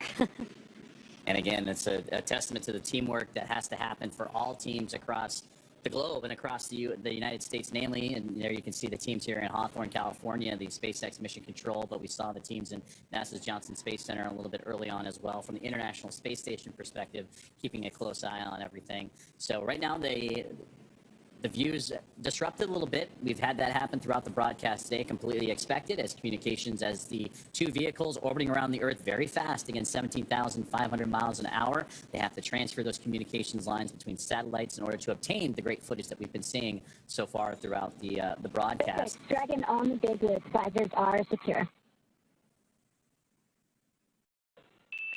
SpaceX copies on the big loop. Visors secure. Another step to crew arrival to the International Space Station is they are in their suits. We've heard them do the pressure checks. Now they're putting their visors down. Again, that's just to give another level of safety and security for the crew on board Dragon Endeavour as they start making their way closer and closer from waypoint 1 to waypoint 2. Yeah, exactly. Now, we did, again, get that go to pass through waypoint 1 and begin to approach to waypoint 2. So initial contact between Dragon and the International Space Station is expected at about 11:26 p.m. Pacific Time or 2:26 a.m. Eastern Time. Now, before reaching waypoint 1, mission operators conducted a go-no-go poll to allow Dragon to begin its approach to waypoint 2, which is located inside of the keep-out sphere about 20 meters from the space station. And as mentioned previously, all these visiting vehicles take this phased approach to the International Space Station and stopping at these predetermined gates, all these waypoints that we've been mentioning. And that's for teams to run quick checks on vehicle performance before approaching the International Space Station. When it comes to bringing two spacecraft together, slow and steady wins the race, as docking operations require a great deal of precision to make sure we're keeping the spacecraft and the crew safe. At the 20-meter distance from station's docking adapter, Dragon SpaceX on the big loop. Soft capture ring extension complete. It happens. Ring extended. We see the same. And just some comms as the soft capture ring is preparing for Dragon to approach and dock with the International Space Station. Now, at the 20-meter distance from station's docking adapter, Dragon's approach will slow, and it will begin to align itself with the adapter to come in for the final approach. And you can see that there on your graphic. We've already passed through waypoint 1 and waypoint 2. We're now making the crew is making their way to waypoint 2, about 20 meters away, and then where you see contact, that is where the IDA, or the International Docking Adapter, is, and that's where Dragon will mate with the International Space Station. And you saw that rate of closure continuing to get slower and slower. We mentioned a glacial rate almost, because you don't want anything to happen too quickly for Dragon and the International Space Station to come together. You heard the soft capture ring, and that contact with the capture ring will then retract to bring Dragon in for the hard capture sequence. And as further precaution, Dragon's soft capture system includes a set of rotary spring dampeners to lessen the force of the contact between the spacecraft and the International Space Station. You will pause a few moments to let that relative motion dampen out a little bit before continuing for the hooks to drive, form that hard mate from a soft capture to a hard mate, and there we can begin the hatch opening procedures, the leak checks, and so forth. So a lot has to happen as you start making your way closer and closer to the space station. We'll hear a lot more comms in the process as well, but to have that step-by-step procedure and be what they say, you know, is slow is smooth, smooth is fast, and that's what they're executing right now in these final few more moments before that soft capture and docking. Yeah, Joseph, you've mentioning that slow and steady. Again, both vehicles are moving at 17,500 miles per hour, which is really fast. So even the slightest movement, even the slightest approach, is actually the spacecraft moving very quickly with each other. So relative to each other, it seems very slow, but that is one of the biggest reasons why the Dragon spacecraft needs to approach very slowly, is because they're both moving really, really fast at the same time. And we just received word that we are go for docking from the International Space Station. On the big loop, ground is go for approach 2 and has commanded approach allowed. As a reminder, once Dragon is inside the crew hands-off point, retreat and breakout are not permitted.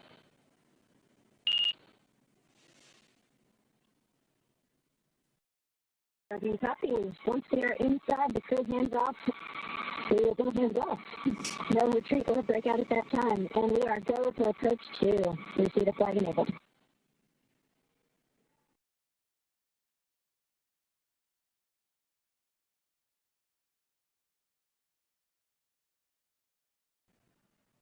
Communications between the team, as you see that rate closure continuing on now. less than 68 meters away are all that separate Dragon, Endeavour, and Crew-11 from the International Space Station. A little more than a meter per second, and the great view there of Dragon from the International Space Station, that strobe light illuminating station to help out with the process. But you see those red and green lights as well, those navigation lights, similar to what you see on cruise ships or aircraft. Those red lights indicate the port, the left side of the spacecraft, while the green indicates the starboard or the right side. And these lights help with the orientation and safe navigation, particularly during moments like this, docking and undocking with the International Space Station. So great to see, but again, it's getting closer to the orbiting laboratory, now less than 56 meters away. And waypoint 2, the next milestone we're awaiting, and that'll be the 20-meter mark. And we've heard communications from the teams here on the ground to the crew that they expect to have that waypoint 2 mark to be a hold. They'll analyze, make sure everything is where it needs to be in terms of the alignment and trajectory before proceeding to docking. But we also heard that the ground is go and the International Space Station is go for those procedures, and we'll continue to follow along as the crew makes that methodical approach to the orbiting laboratory. Yeah, and we are expecting docking to occur at about 11:26 p.m. Pacific time, which is about 6 minutes from now. Again, it's going to be a slow approach. The Dragon spacecraft is an autonomous vehicle, so again, all of this alignment, we are using the guidance navigation system to basically detect where that IDA is, line itself up, orientation, and then begin approach to docking, which I think is very cool. It's basically, you know, flying itself. The crew doesn't need to do anything. They just need to monitor and wait till they dock with the station. As we get closer to that 20-meter mark, that waypoint 2, which is at 20 meters, so you're at less than 15 meters away from reaching that milestone. You heard the communications with the crew hands-off point, the chop that happens right in those final few moments, right before the soft capture and initial contact between the International Space Station and the Dragon Endeavour spacecraft. So everything's starting to line itself up, and there you can see great thruster firings, and we'll get those views back to you here shortly. But again, that's that fine-tuning that has to occur as it lines itself up for waypoint 2, and then those final few moments and final few bits of distance from them and the International Space Station. Yeah, that's another thing to clarify. You mentioned CHOP. So the vehicle is flying autonomously, but the commander or pilot could take over the spacecraft manually at any moment if they needed to.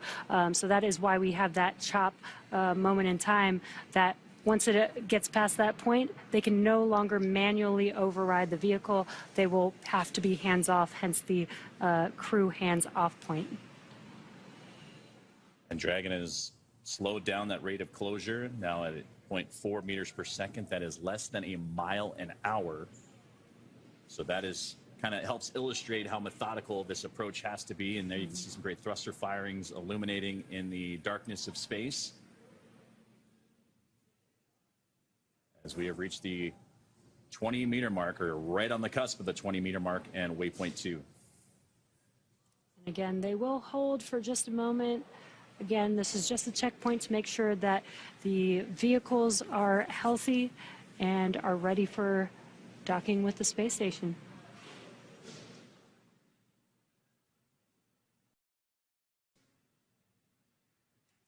And there you can see the range has stopped, meaning that the vehicle is holding its position. Again, the teams are going to be monitoring. Station Houston on the Big Loop. Dragon is on final approach and is go for docking. Monitor per steps 5 and 6 in 1.102 Dragon approach and retreat monitor. Station copy, monitoring per steps 5 and 6. Exciting call out there. We are go for docking, and you can already see the range, already the Dragon spacecraft approaching the International Space Station.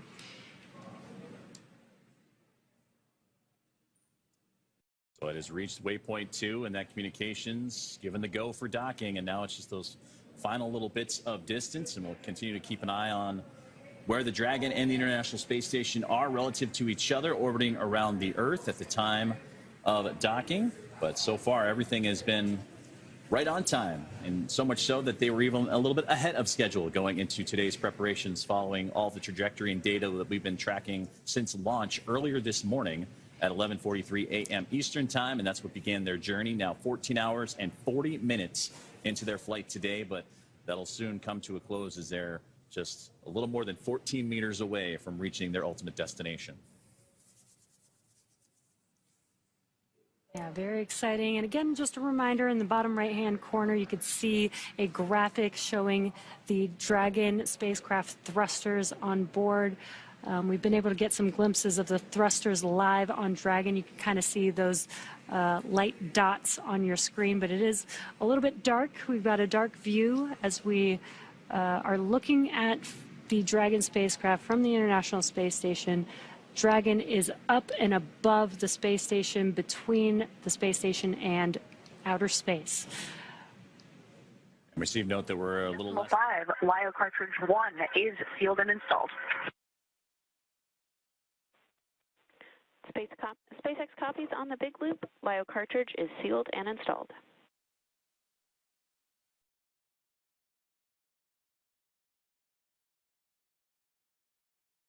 And those comms about that LIO cartridge that we did discuss earlier, which helps scrub the carbon dioxide from the Dragon capsule.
Houston and SpaceX, Dragon arrival configuration complete.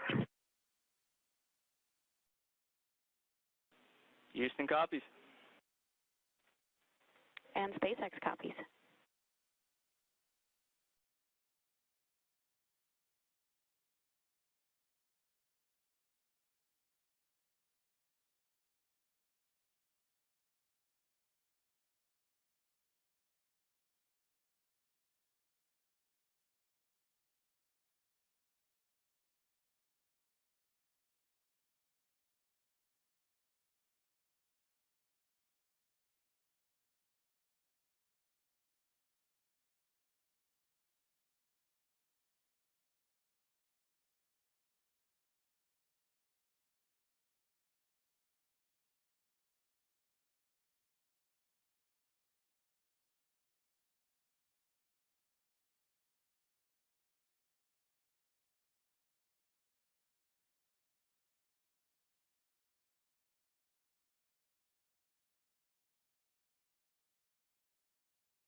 And as the crew continues to step through those procedures ahead of floating on board, it shouldn't be too much longer now, but as we mentioned, this is a carefully choreographed procedure, so we want to make sure everything is as expected and in a good configuration before they come on board Space Station.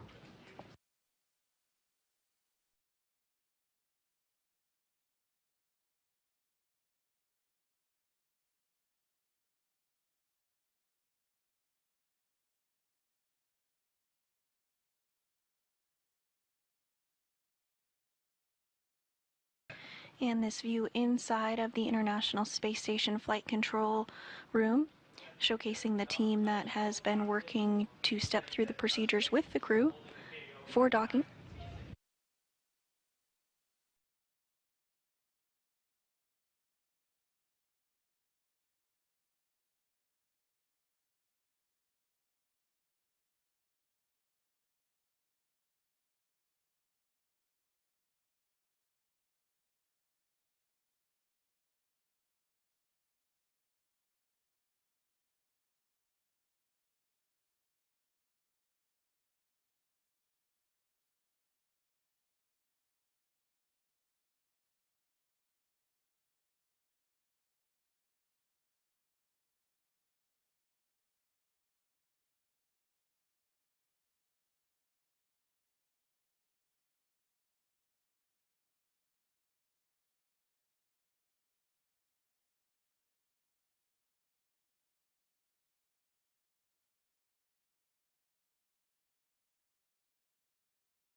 And if you're just joining us, we are awaiting Crew-11 to come on board the International Space Station following their docking at 1:27 a.m. Central this morning.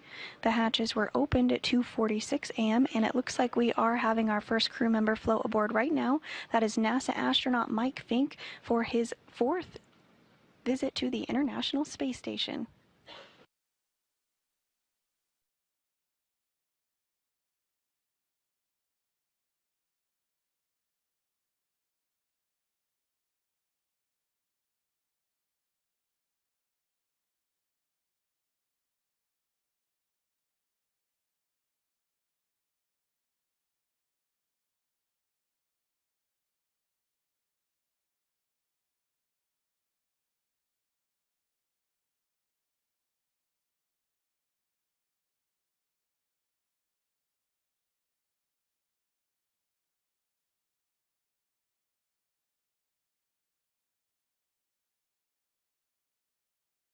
And it looks like his microgravity skills never left him.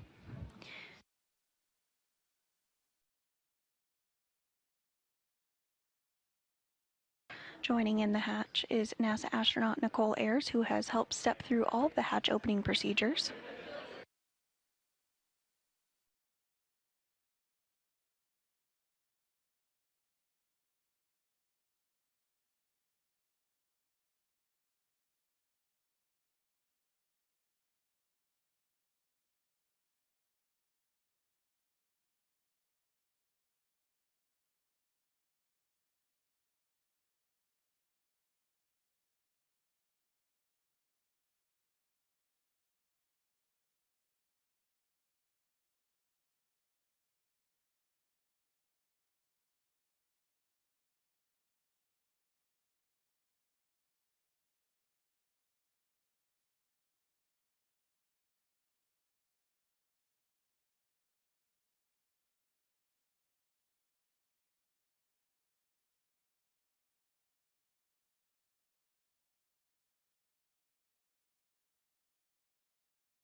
Once the crew does float on board the International Space Station, we are targeting a welcome ceremony this morning at 4:15 a.m. Central.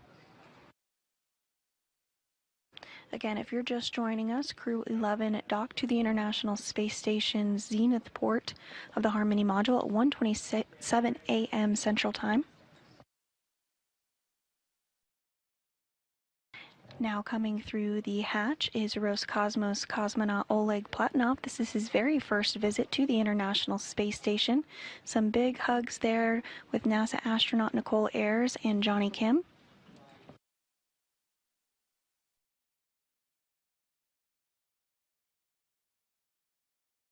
And continuing to get a warm welcome aboard the International Space Station for him, again, first-time flyer. And next through the hatch is JAXA, or Japan Aerospace Exploration Agency astronaut Kimiya Yui.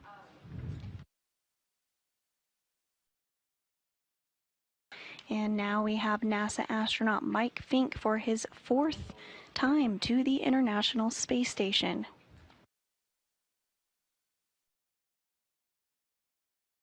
And now coming into view is Zena Cardman.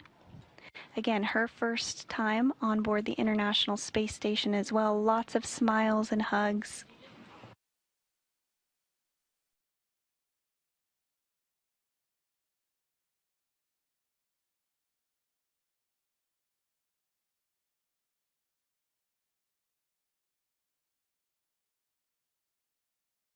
"11 humans on board the International Space Station now.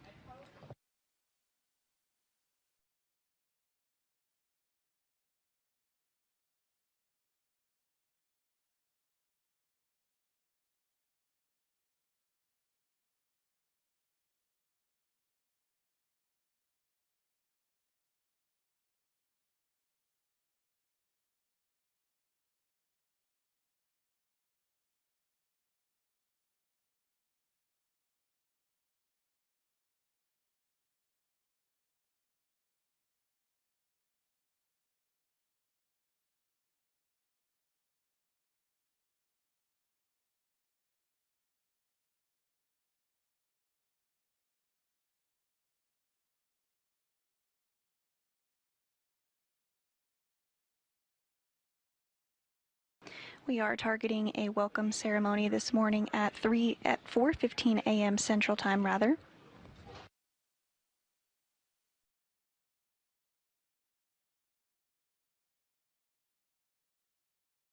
If you're just joining us, Crew-11 has just floated through the hatch of their Dragon spacecraft onto the International Space Station following their docking at 1:27 a.m. Central Time this morning. They did launch yesterday at 10:43 a.m. Central from the Kennedy Space Center in Florida.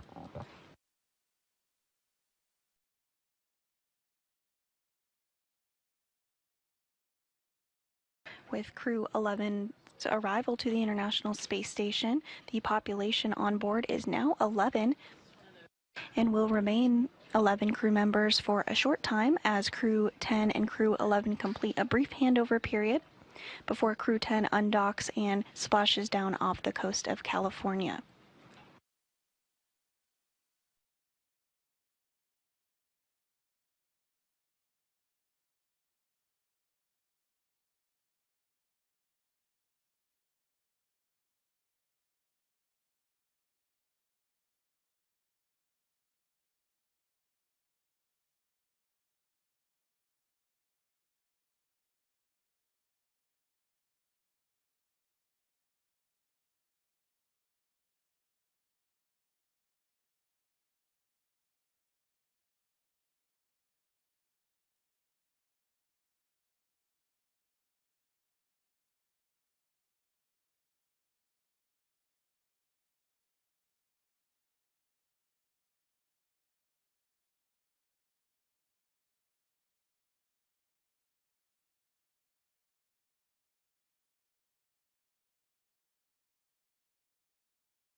Station Houston on 2 for talked-in forward plan.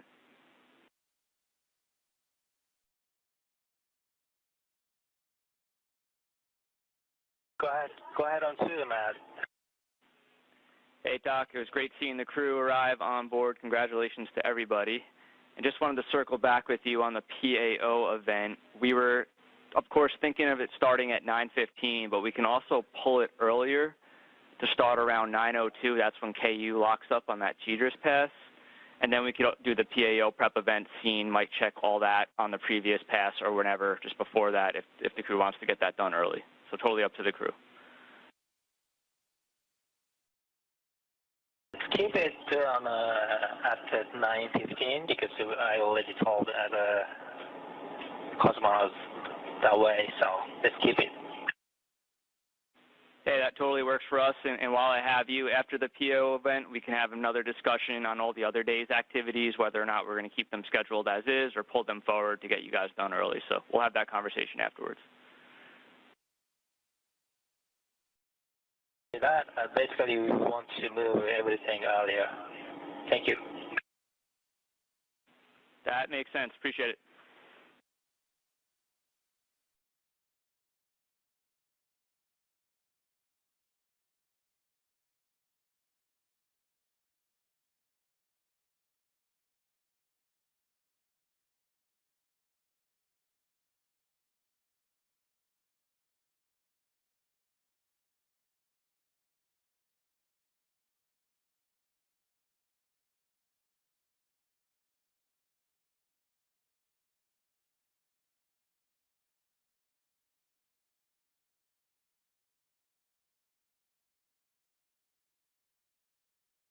And again, Crew-11 is now on board the International Space Station. We are targeting a welcome event with not only the recently arrived Crew-11 crew, but the 7 members of Expedition 73 as well. Now there are 11 people on board the International Space Station. We are targeting that welcome ceremony to begin at 4:15 a.m. Central, so just a little less than an hour from now.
And if you're just joining us this morning, you're looking at a live view of the SpaceX Dragon Endeavour, which docked to the International Space Station at 1:27 a.m. Central Time this morning, following launch the day prior from the Kennedy Space Center in Florida at 10:43 a.m. Central.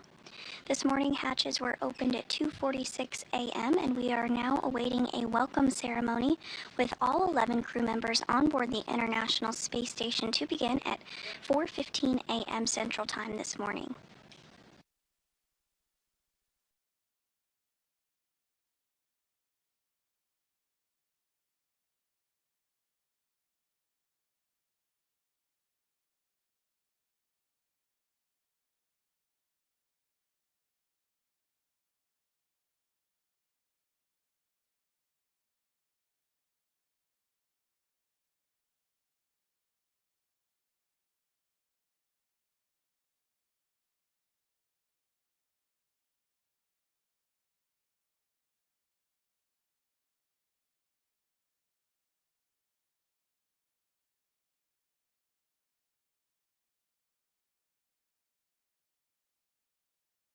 And this view here on your screen, you do see Endeavour docked to the zenith port of the International Space Station. That's the space-facing port. There's another Dragon docked just below and to the left. You can see its nose cone sticking out there. That is docked to the forward port, or Earth-facing side of the International Space Station, which you can see in the background as it completes this day pass. The Crew-10 spacecraft, the other Dragon, will carry Crew-10 back aboard in the coming days, following a brief handover period with the recently arrived Crew-11 crew members. Crew-11 is the 11th crew rotation mission with SpaceX to the space station as part of NASA's Commercial Crew program. And overall, the Crew-11 mission is the 16th crewed Dragon flight to the International Space Station, which includes Demo 2 in 2020 and 11 operational crew rotations for NASA, as well as 4 private astronaut missions. While on board Space Station for their science mission, the crew of Crew-11 will perform research, technology demonstrations, and conduct maintenance activities aboard the orbiting laboratory. And they'll also be on board Space Station for a very special milestone later this year. In November, the International Space Station will celebrate 25 years of continuous humans living and working aboard the International Space Station.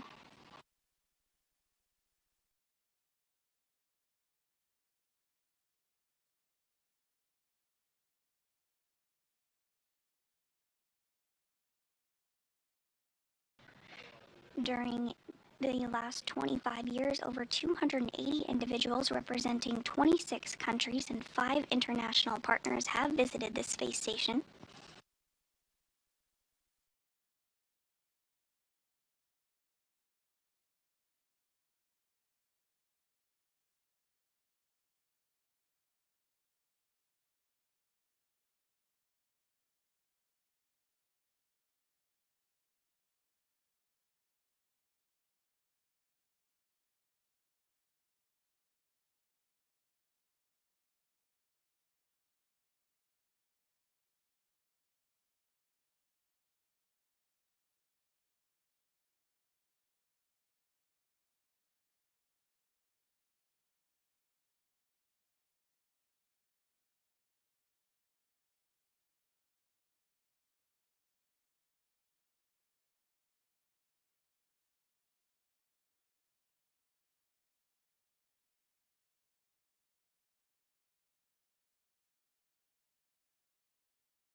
Again, we are awaiting a welcome ceremony this morning to begin at 4:15 a.m. Central Time, just about 45 minutes from now, following the arrival of Crew-11 to the International Space Station at 1:27 a.m. Central. Crew-11 launched from the Kennedy Space Center in Florida yesterday at 10:43 a.m.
Good morning from Mission Control Houston. You're looking at a live view of the spacecraft Dragon Endeavour docked to the zenith port of the International Space Station's Harmony module.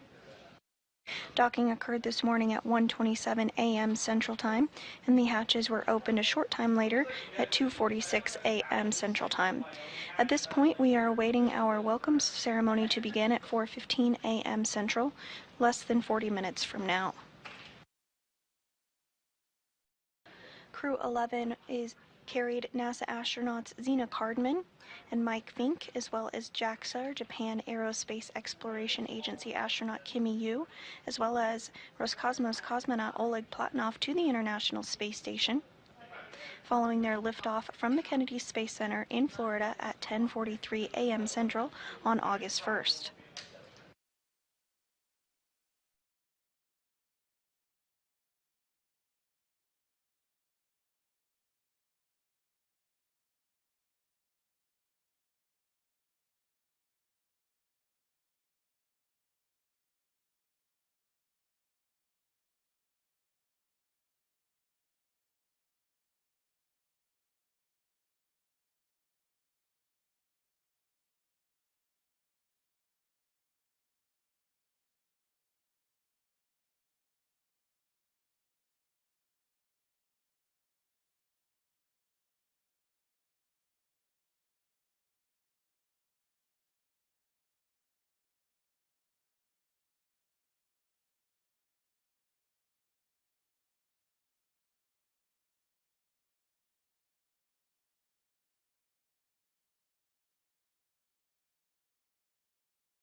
And here on your screen is NASA astronaut Johnny Kim as he begins to get things set up and routed for today's welcome ceremony, targeted to begin at 4:15 a.m. Central.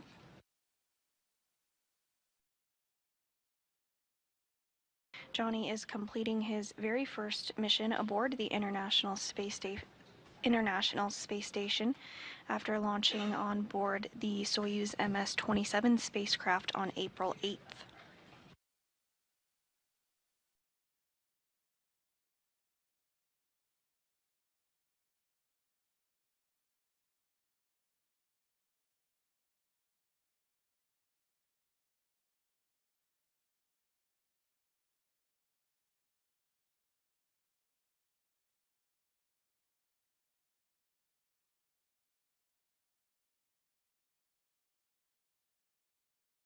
Also on your screen is the current commander of the International Space Station, Takuya Onishi of the Japan Aerospace Exploration Agency. There are currently 2 JAXA astronauts on board Space Station following Kimiya Yui's arrival at 1:27 a.m. Central Time.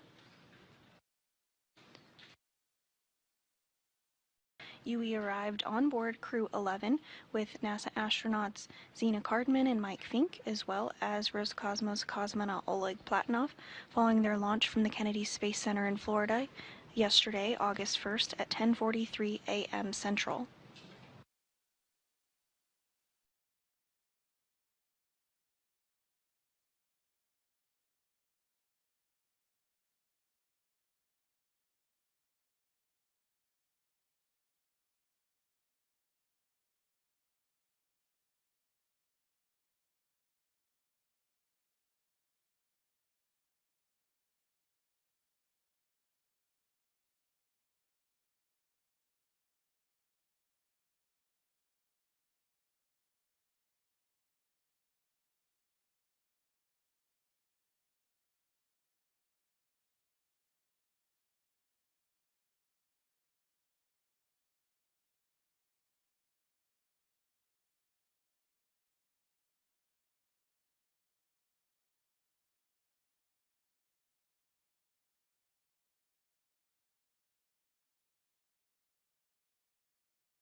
Station Houston on 2 for Johnny. We see you setting up the camera. We'll be ready for scene and voice whenever you are, right before the 9:15 PAO event.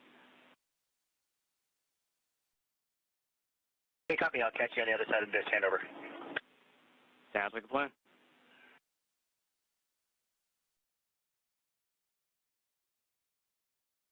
And again, we are targeting today's welcome ceremony to begin at 4:15 a.m. Central. You did just hear some words from the Capcom here in Mission Control Houston up to NASA astronaut Johnny Kim as he prepares to get cameras set up and complete a scene and voice check.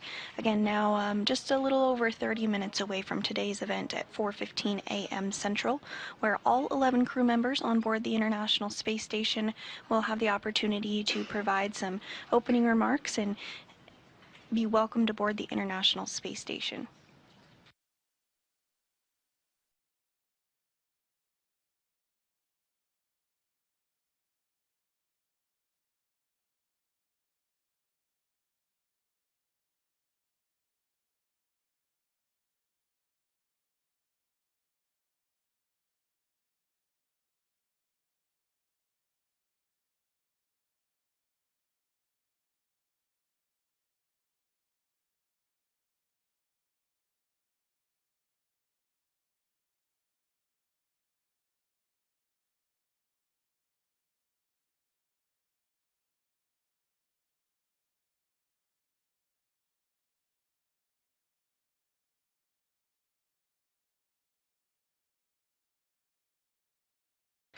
And we are in a brief handover period between our satellites, but you're getting a live view inside of Mission Control Houston at some of the team that did work the shift this morning for docking.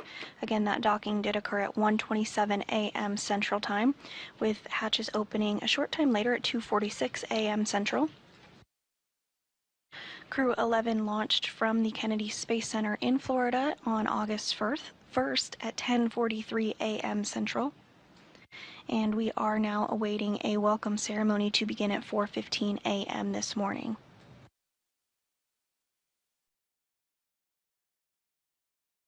The team inside Mission Control Houston this morning has been led by Ronak Dave, the flight director on console, and sitting directly to his right is today's capsule communicator, who has been prime for communicating with the crew on board the International Space Station as they stepped through all of the hatch opening procedures.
And NASA astronaut Johnny Kim on the right, continuing to work through some procedures ahead of today's welcoming ceremony.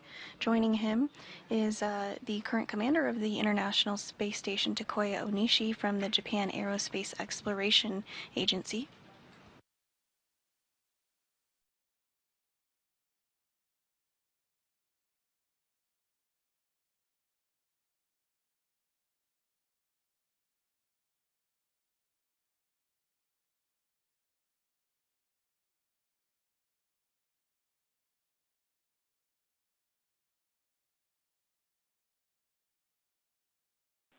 And Johnny, no response required as you're cleaning up.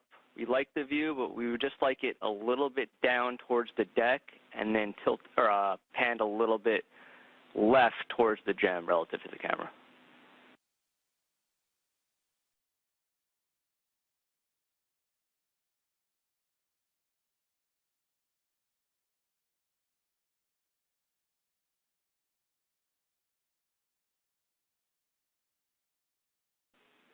We like the scene. Thanks, Johnny.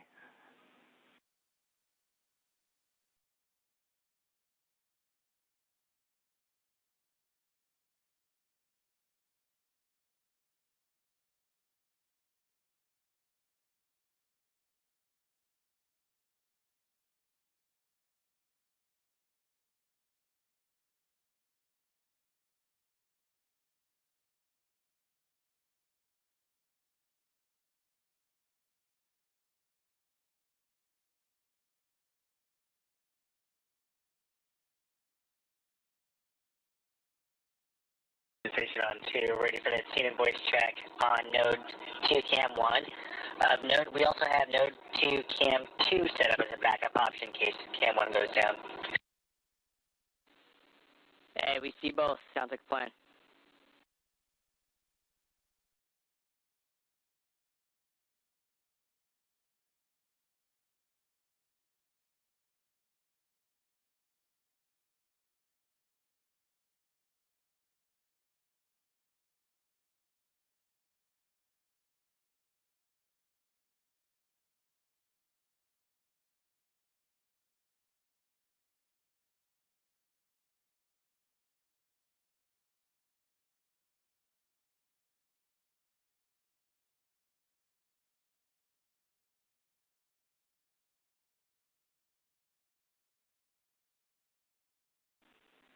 And stand by 1, Johnny.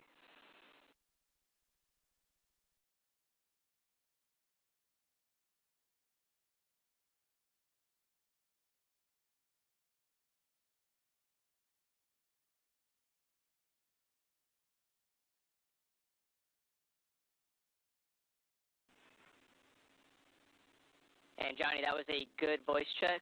We'll sync up with you guys for the event at 9:15.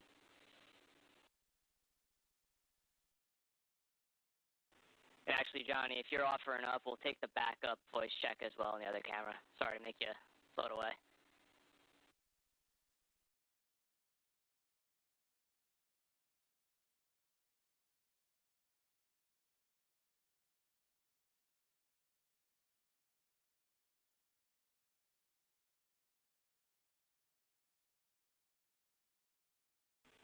And Johnny, we're not hearing you come down on that one.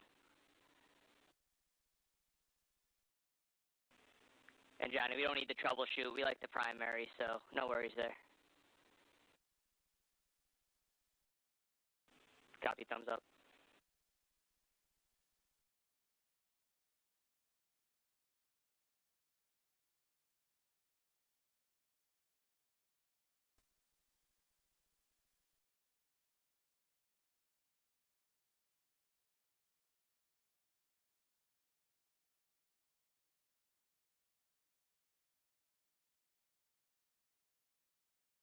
And with a good scene and voice check, we are looking ahead towards today's welcoming ceremony to begin at 4:15 a.m. Central Time this morning.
Station Houston on 2 for cupola shutters.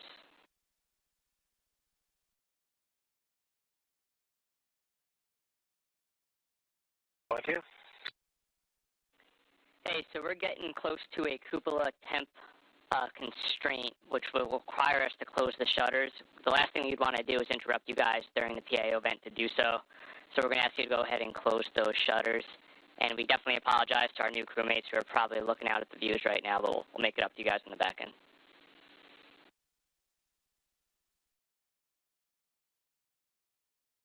And they are currently closed.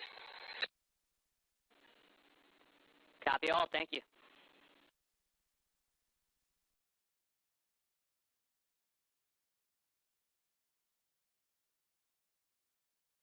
And we did just hear some communications there about the cupola shutters. The cupola is the portion of the International Space Station that is lovingly known as the window to the world. Essentially, it's an area that crew members are able to look outside the window and take amazing photography of our home planet. They do have a set of protective shutters outside of the windows of the cupola that can be open and closed for protective reasons, and so that call up to the crew to go ahead and preemptively close those cupola shutters was what that communications was about.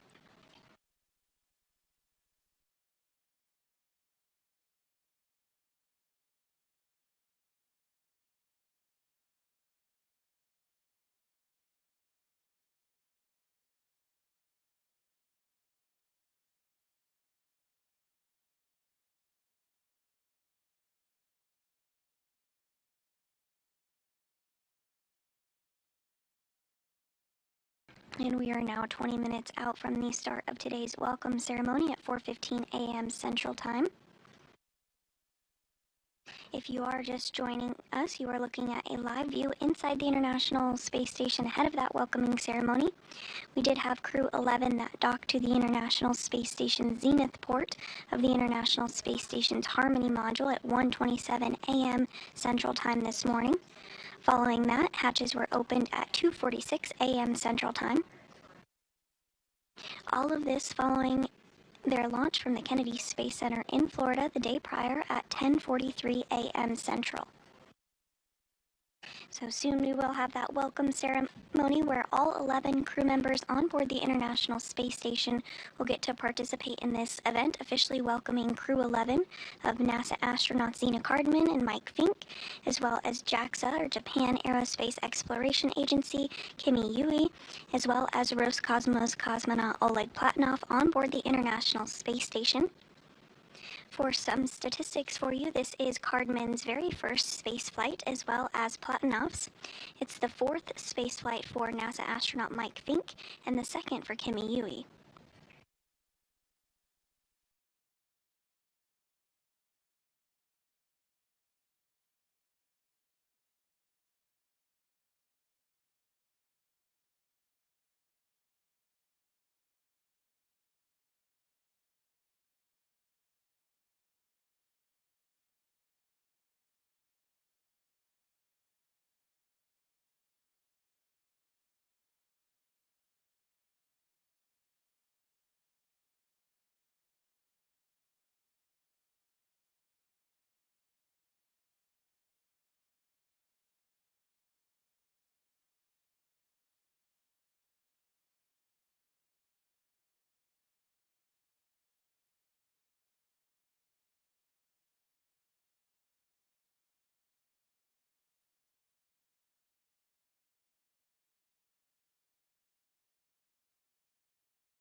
And we are now 15 minutes out from today's welcome ceremony, beginning at 3:15 a.m. Central Time.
And as we await today's welcome ceremony starting in a few minutes at 4:15 a.m. Central Time, you're looking at a live view inside the International Space Station Flight Control Room, where the team did work through procedures today for not only the docking, but the vestibule repressurization and then eventually hatch opening. The team on console during today's shift was led by Ronak Dave, the flight director on console during docking this morning. And the team here in the room did help to get on board NASA astronauts Zena Cardman and Mike Fincke, as well as JAXA astronaut Kimiya Yui and Roscosmos cosmonaut Oleg Platonov following their docking at 1:27 a.m. Central Time. The quartet of Crew-11 did launch from the Kennedy Space Center in Florida yesterday, August 1st at 10:43 a.m. Central.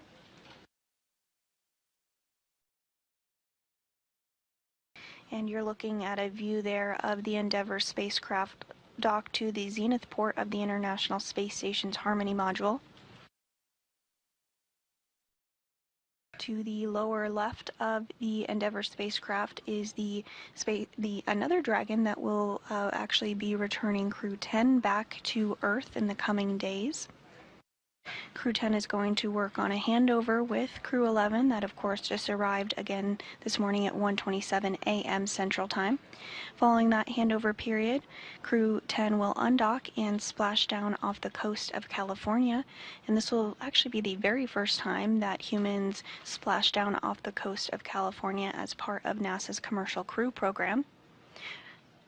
Just a few weeks ago, Axiom 4 did splash down off the coast of California as part of NASA's a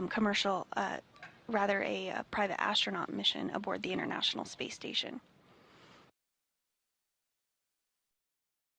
So again, we're just about 10 minutes out from this morning's welcome event, beginning at 4:15 a.m. Central Time, where all 11 crew members currently on board the space station will join and participate.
And you're getting a live look inside the International Space Station as NASA astronaut Mike Fincke, now on his 4th trip to space station, does a little microgravity flying. We are targeting our welcome ceremony to begin here in just a few minutes at 4:15 a.m. Central Time, so we'll start to see all 11 crew members come into frame. On the left there is NASA astronaut Anne McClain. And on the right is the current space station commander of JAXA, Tokoya Onishi.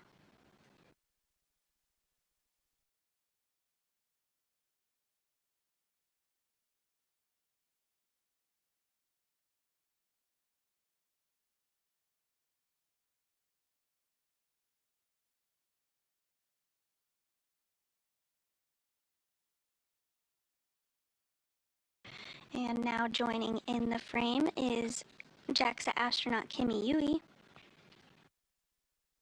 This is Yui's 2nd trip to the International Space Station.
And we will go ahead and stand by for just a couple minutes longer ahead of the welcome ceremony today at 4:15 a.m. Central Time.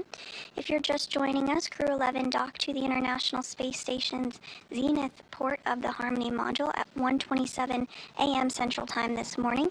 At 2:46 a.m. Central, hatches were opened. All of this following their launch on August 1st at 10:43 a.m. Central from the Kennedy Space Center in Florida.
Station, this is Houston. Are you ready for the event?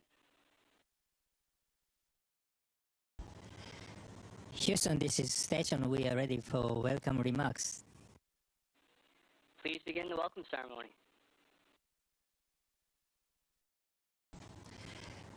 Good morning, good afternoon, everybody on the ground from the International Space Station. And Endeavour crew, welcome on board. Yokoso, Dabro Pajalabachi. And we are so happy and excited to see your smiling faces. And Zena, Oleg, congratulations on your first space flight. We are looking forward to hearing your impressions and your feelings about that. And Mike and Kimiya, welcome back. Your experience will be an invaluable asset for Expedition 73. And we have a very busy handover period ahead of us, but I'm really looking forward to working with each of you. So now I will pass the microphone to Crew-11 Commander Zena Cardman.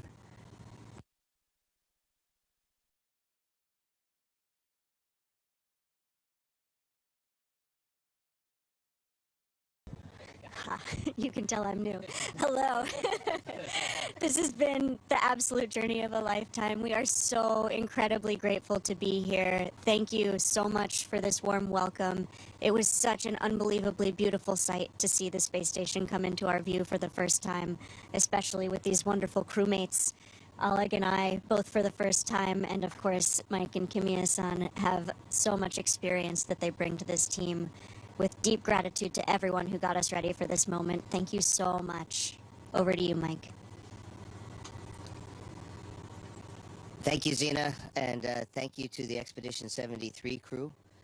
You have made us feel so welcome.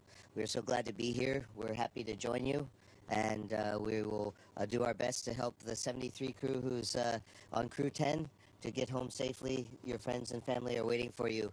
In the meantime, this is a beautiful space station, and it's so good to be back, and we're here to take good care of it and help do our very best.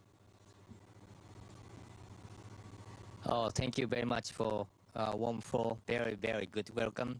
And I'm so grateful to be here.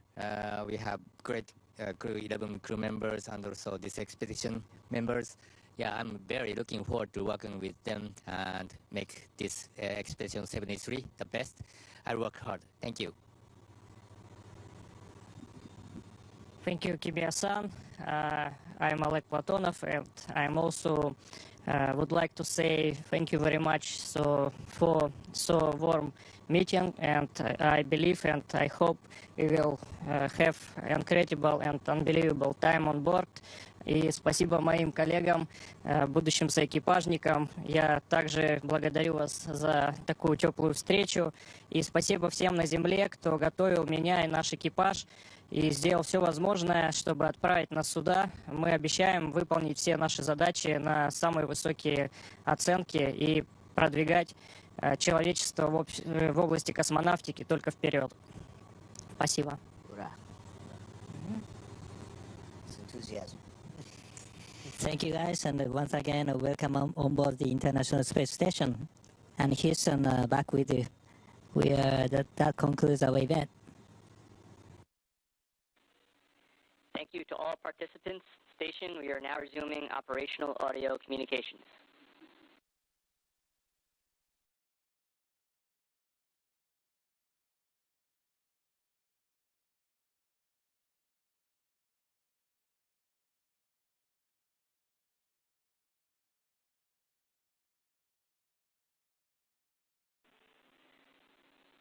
Station Houston, back with you on 2 for big picture, rest of the day. Go ahead, Mountain. Okay, Talk, we were thinking of hopping right into the ISS safety briefing. And then for the rest of the day, we're going to try to move everything to the left as much as possible. The only exceptions would be the pink cipher ops and then the non-Crew-11 PMCs. We think we can get everything else done earlier today. The only thing we ask is we keep those blue activities somewhat in the same order chronologically, just to make sure that we're all in sync. How copy? Okay, copy all. Basically, we move everything to the left except for pink activity and also long Crew-11 related PMC. That is a good readback. Ready when you are. We are going to just start a safety briefing so you guys can send a test command for caution warning tones.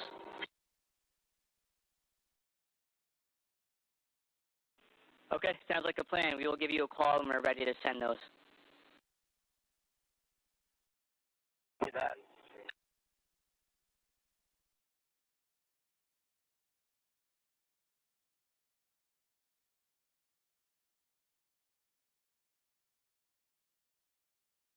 And there you had it, a very warm welcome to Crew-11 on board the International Space Station following their launch August 1st at 10:43 a.m. Central Time.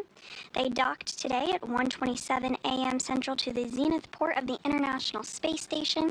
Following that, hatches were opened at 2:46 a.m. and we just wrapped up an incredible welcome ceremony where Crew-11 is now safely on board.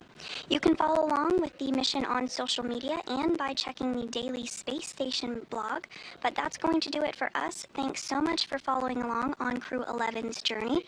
Go NASA, go SpaceX, go Crew-11. This is Mission Control Houston.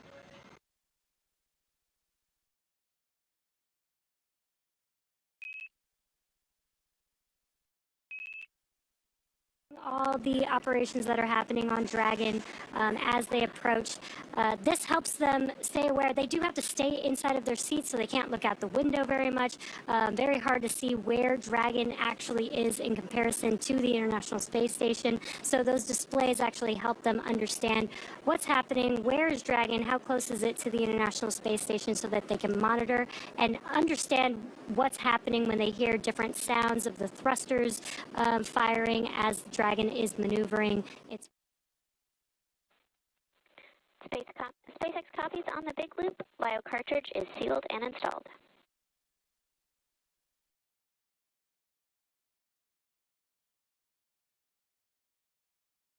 And those comms about that LiO cartridge that we did discuss earlier, which helps scrub the carbon dioxide from the Dragon capsule.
Houston and SpaceX Dragon arrival configuration complete.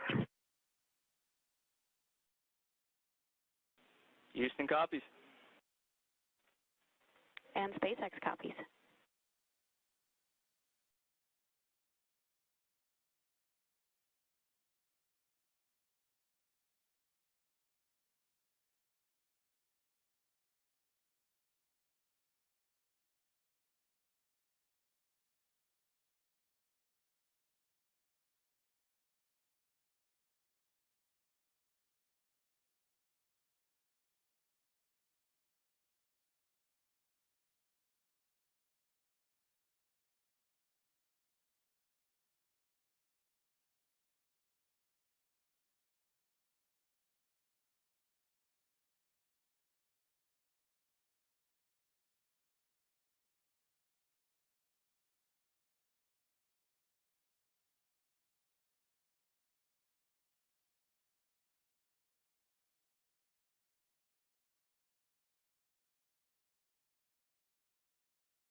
And as the crew continues to step through those procedures ahead of floating on board, it shouldn't be too much longer now, but as we mentioned, this is a carefully choreographed procedure, so we want to make sure everything is as expected and in a good configuration before they come on board Space Station.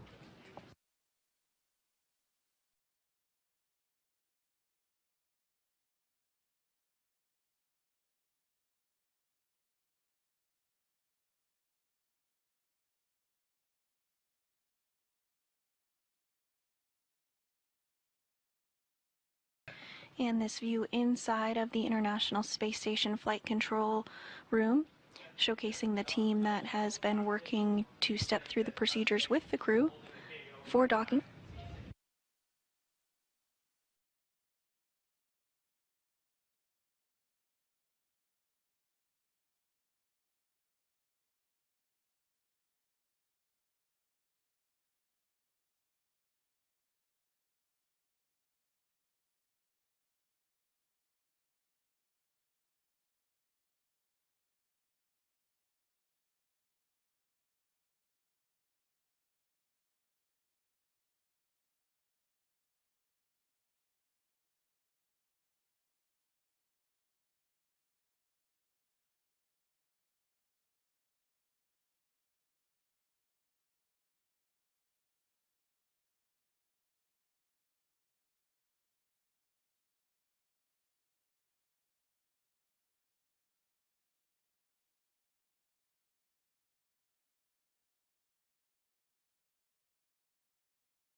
And if you're just joining us, we are awaiting Crew-11 to come on board the International Space Station following their docking at 1:27 a.m. Central this morning.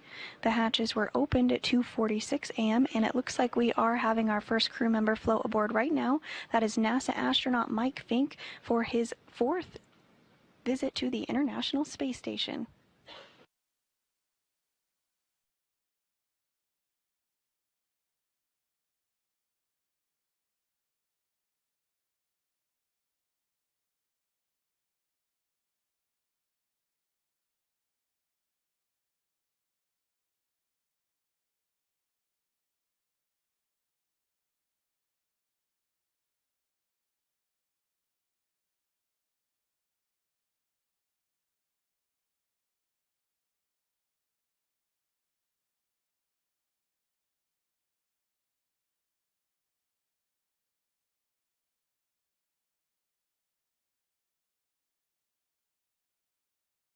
And it looks like his microgravity skills never left him.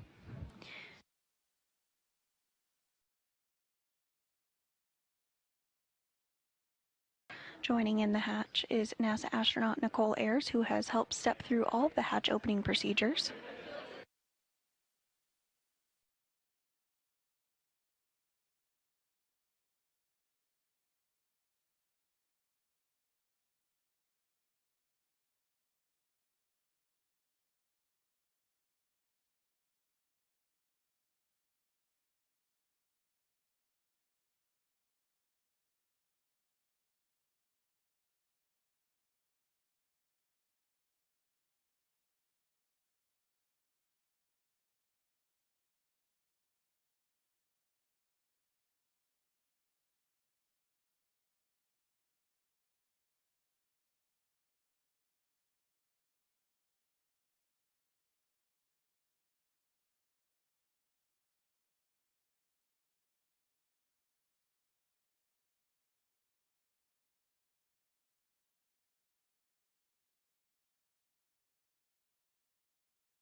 Once the crew does float on board the International Space Station, we are targeting a welcome ceremony this morning at 4:15 a.m. Central.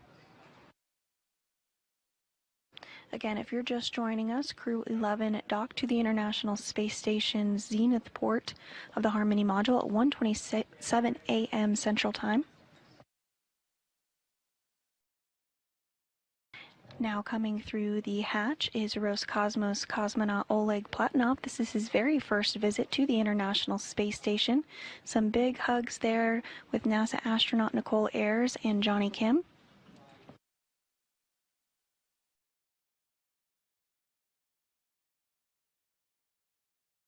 And continuing to get a warm welcome aboard the International Space Station for him, again, first-time flyer. And next through the hatch is JAXA, or Japan Aerospace Exploration Agency astronaut Kimiya Yui.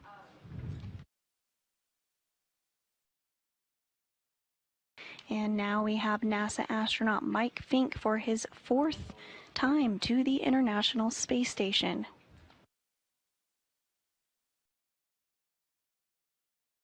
And now coming into view is Zena Cardman. Again, her first time on board the International Space Station as well. Lots of smiles and hugs.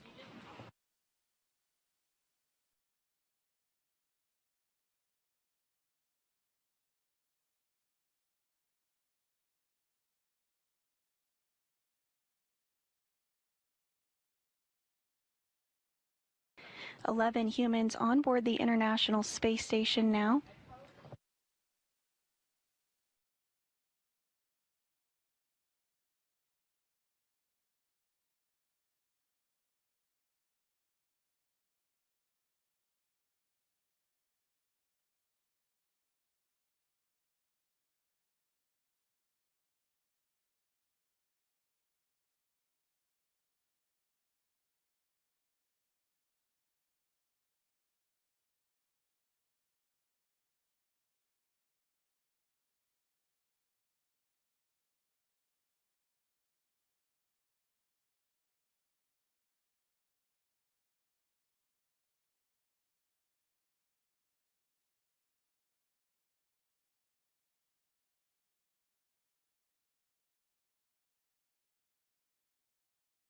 We are targeting a welcome ceremony this morning at 4:15 a.m. Central Time, rather.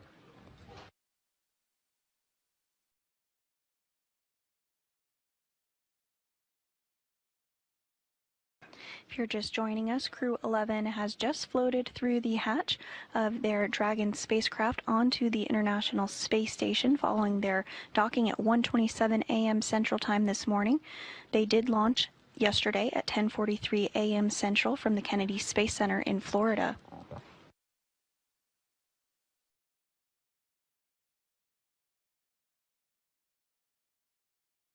With Crew-11's arrival to the International Space Station, the population on board is now 11 and will remain 11 crew members for a short time as Crew-10 and Crew-11 complete a brief handover period before Crew-10 undocks and splashes down off the coast of California.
Station Houston on 2 for talked-in forward plan.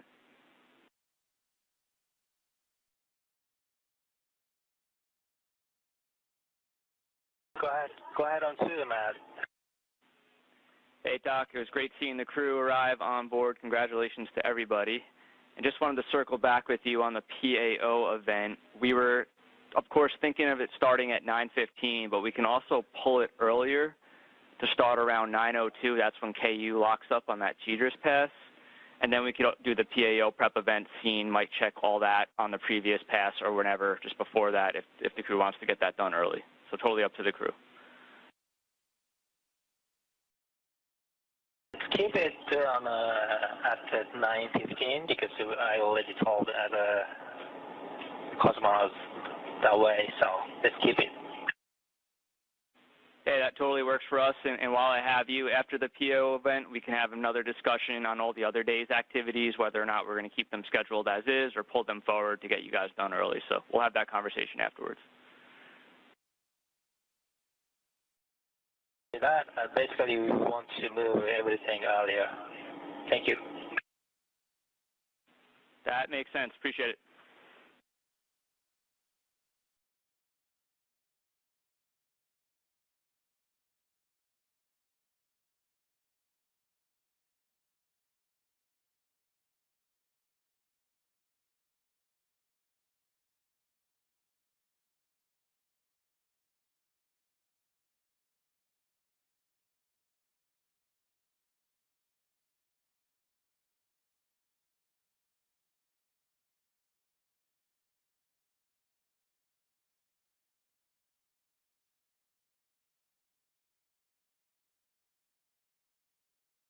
And again, Crew-11 is now on board the International Space Station. We are targeting a welcome event with not only the recently arrived Crew-11 crew, but the 7 members of Expedition 73 as well. Now there are 11 people on board the International Space Station. We are targeting that welcome ceremony to begin at 4:15 a.m. Central, so just a little less than an hour from now.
And if you're just joining us this morning, you're looking at a live view of the SpaceX Dragon Endeavour, which docked to the International Space Station at 1:27 a.m. Central Time this morning, following launch the day prior from the Kennedy Space Center in Florida at 10:43 a.m. Central. This morning, hatches were opened at 2:46 a.m., and we are now awaiting a welcome ceremony with all 11 crew members on board the International Space Station to begin at 4:15 a.m. Central Time this morning.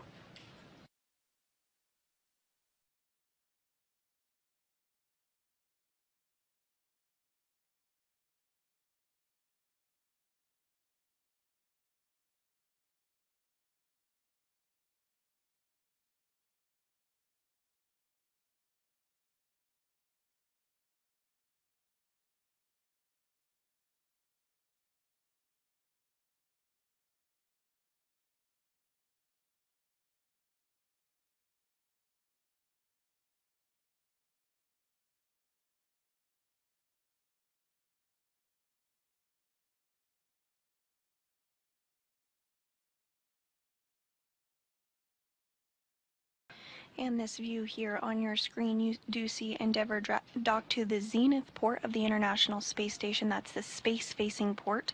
There's another Dragon docked just below and to the left. You can see its nose cone sticking out there. That is docked to the forward port, or Earth-facing side of the International Space Station, which you can see in the background as it completes this day pass. The Crew-10 spacecraft, the other Dragon, will carry Crew-10 back aboard in the coming days, following a brief handover period with the recently arrived Crew-11 crew members.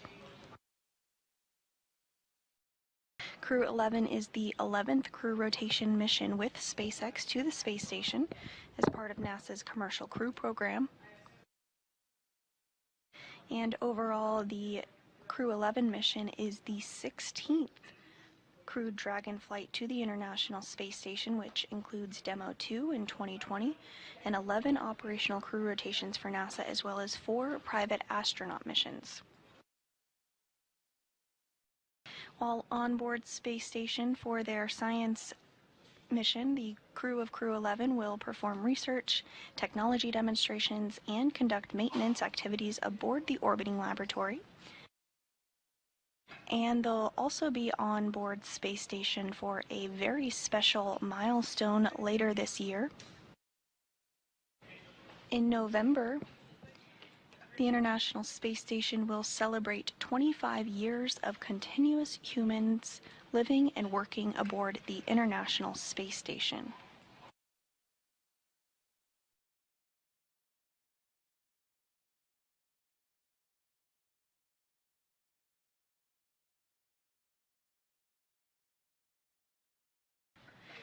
During the last 25 years, over 280 individuals representing 26 countries and 5 international partners have visited the space station.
Again, we are awaiting a welcome ceremony this morning to begin at 4:15 a.m. Central Time, just about 45 minutes from now, following the arrival of Crew-11 to the International Space Station at 1:27 a.m. Central.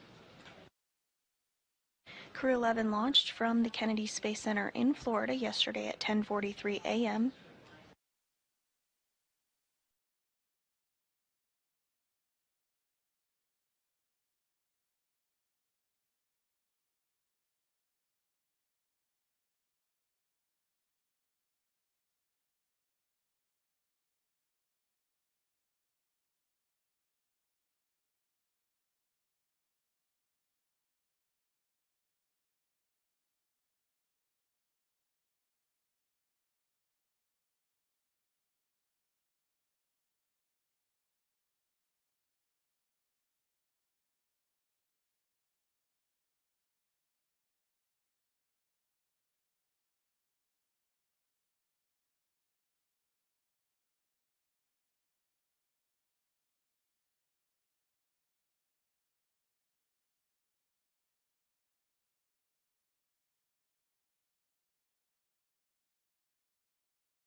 Good morning from Mission Control Houston. You're looking at a live view of the spacecraft Dragon Endeavour docked to the zenith port of the International Space Station's Harmony module. Docking occurred this morning at 1:27 a.m. Central Time, and the hatches were opened a short time later at 2:46 a.m. Central Time. At this point, we are awaiting our welcome ceremony to begin at 4:15 a.m. Central, less than 40 minutes from now.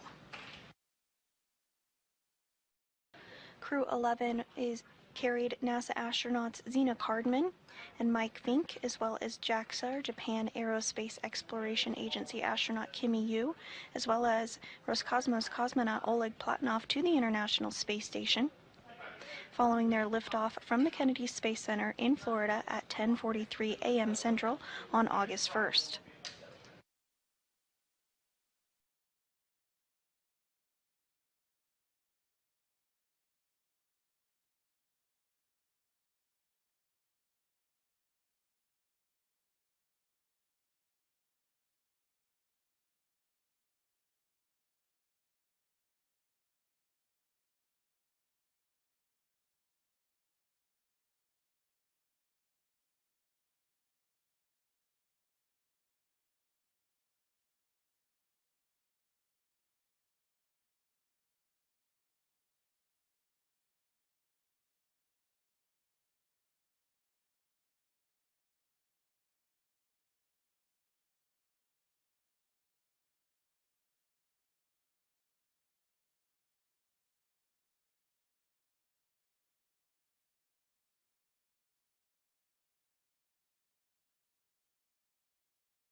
And here on your screen is NASA astronaut Johnny Kim as he begins to get things set up and routed for today's welcome ceremony, targeted to begin at 4:15 a.m. Central.